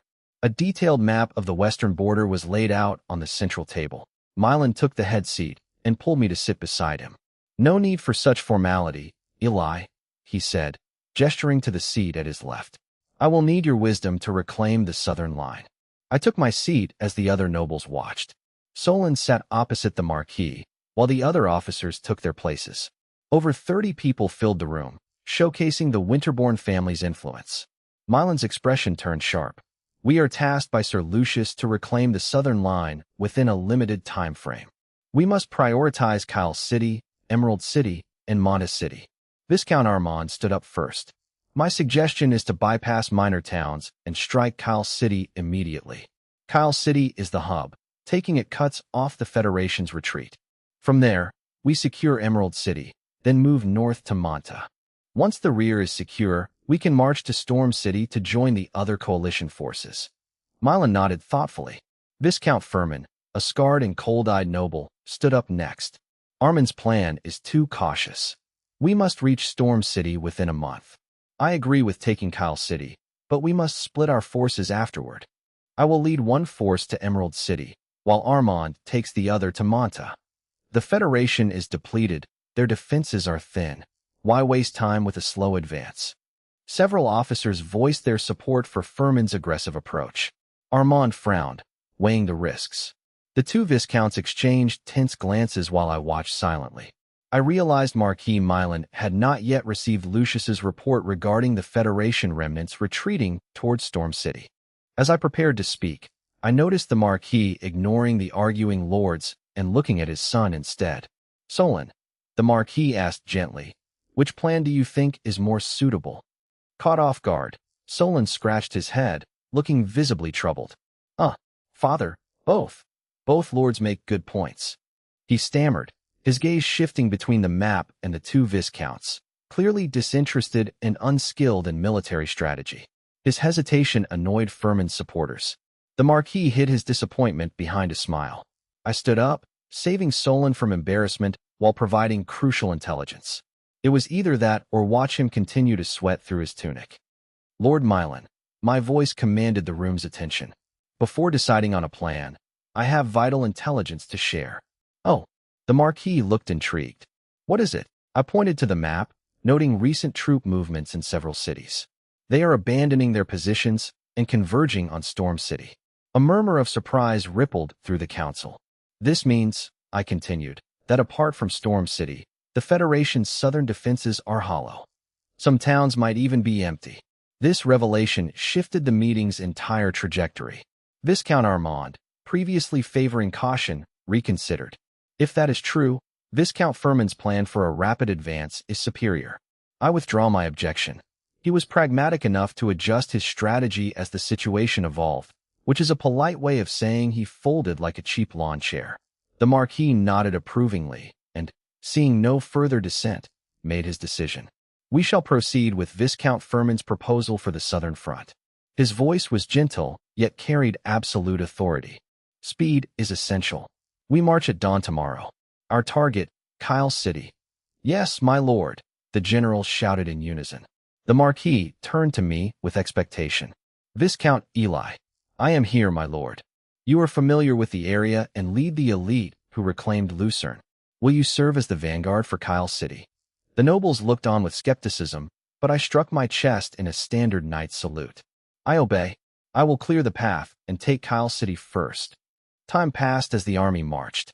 Other pioneer lords joined the ranks, though they were assigned to logistics for their safety and strategic fit. By the third day, they entered the war-torn zone. Villages were scorched, fields barren, and bones littered the ground. The western border soldiers grew grim, their hands tightening on their weapons. They could not forgive the Federation's atrocities against their homeland. A thirst for vengeance burned in their eyes. Soon, the silhouette of Kyle City appeared, looming like a silent beast on the horizon. That is Kyle City, Marquis Milan told me. He studied the fortress, then turned to me. You are the vanguard. Do not disappoint me. I will hold the main force in reserve. Understood, my lord. I nodded and spurred my horse toward the front. My 600 Obsidian Territory elites and 500 Winterborn Vanguard soldiers stood ready. Siege equipment like battering rams and ladders were prepared. I scanned my troops, seeing a mix of resolve and tension. It's comforting to know that if things go south, at least they're all equally terrified. I drew my silver sword, pointing it at the city. Brothers, this is the start of our glory. Wash away the shame of the West with the enemy's blood. Charge, Pendragon. A thunderous roar erupted, punctuated by Wolfgang's chilling howl. Wolfgang and his wolfkin charged like beasts unleashed. They sprinted on all fours, their eyes gleaming with bloodlust. Buck roared, Obsidian soldiers, follow me. For the Lord. For the West. He led the Black Raven Knights and infantry forward like a black tide. The Winterborn soldiers, caught in the fervor, joined the assault. Charge. For Winterborn. Revenge.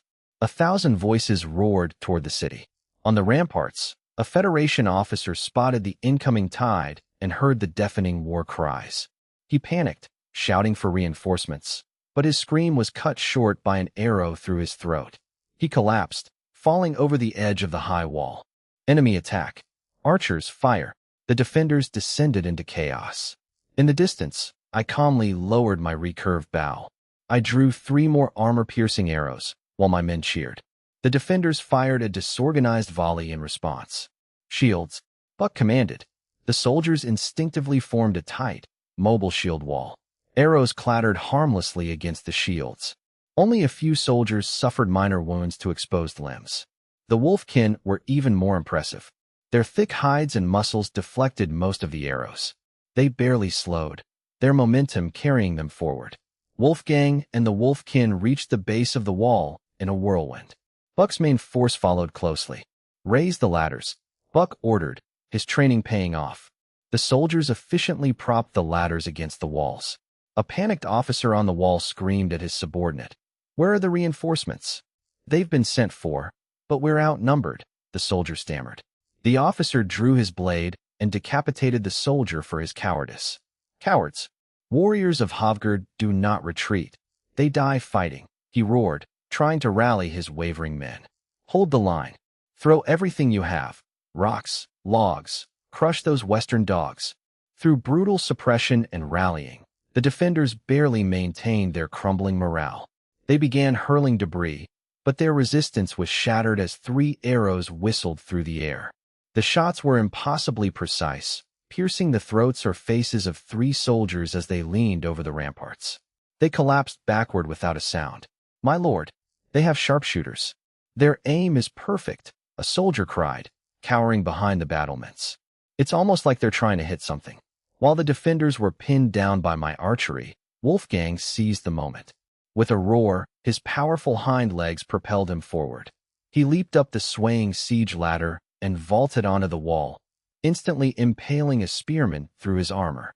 Unleashing his gold-rank aura, he tore through the defenders like a wolf in a sheepfold, clearing the area in a storm of blood. "Lord Wolfgang is up. The gap is open. Follow him." The soldiers below cheered, their morale surging as they swarmed the ladders. The officer who had executed the deserters frowned, his face twitching with rage. Dropping his saber for a heavy double-headed axe, he roared, "Damned beast!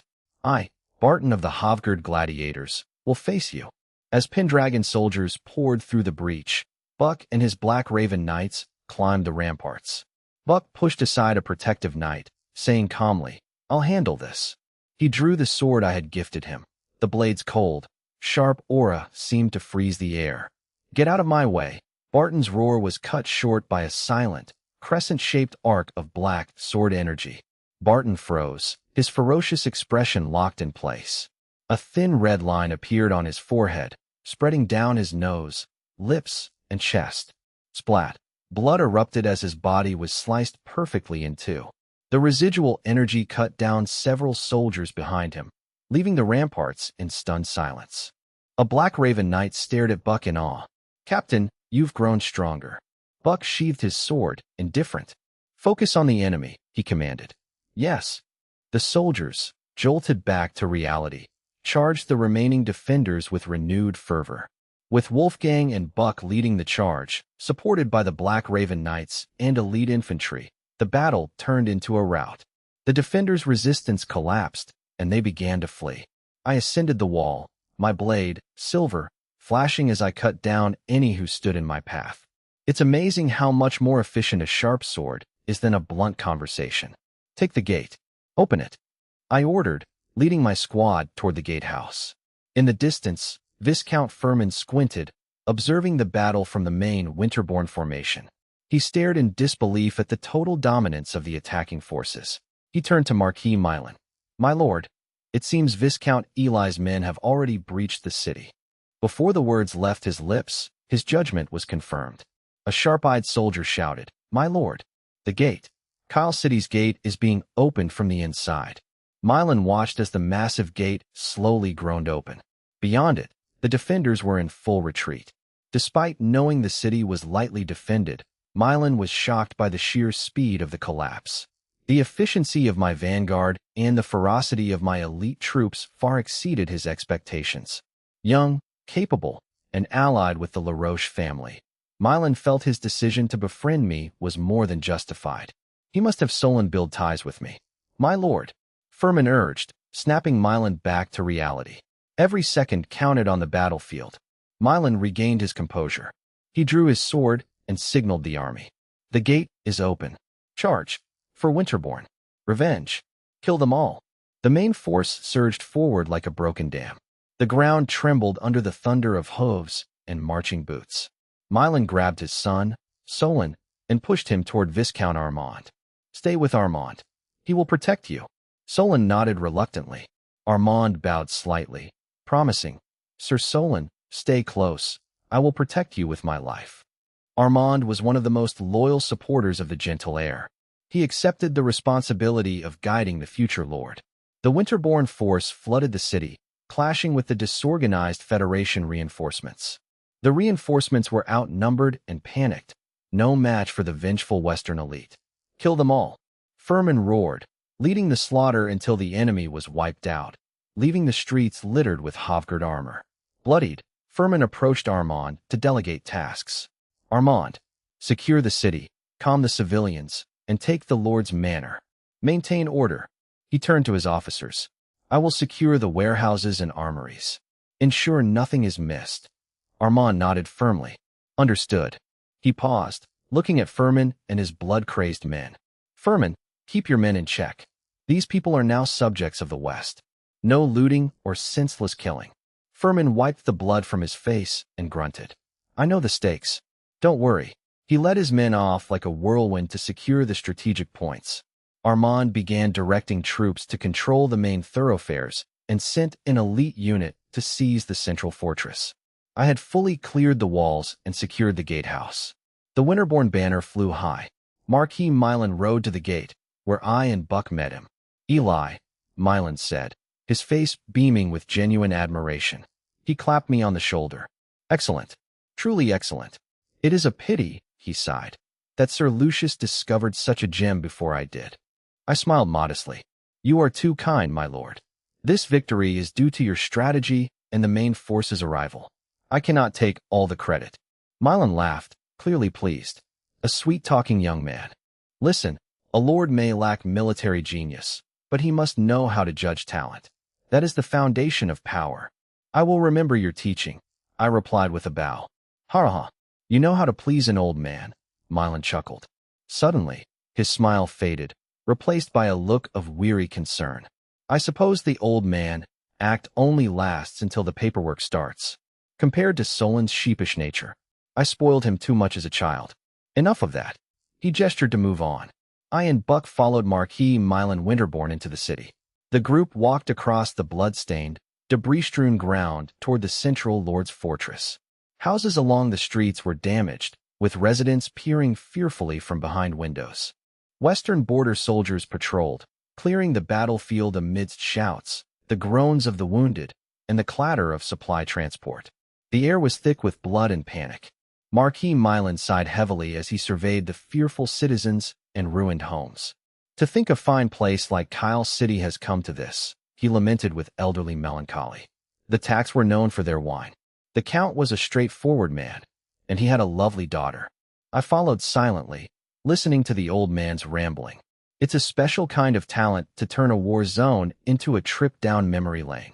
I sensed the deep grief hidden behind these mundane words regarding the suffering of this land. Remaining a quiet listener, I accompanied the group until they reached the central lord's manor.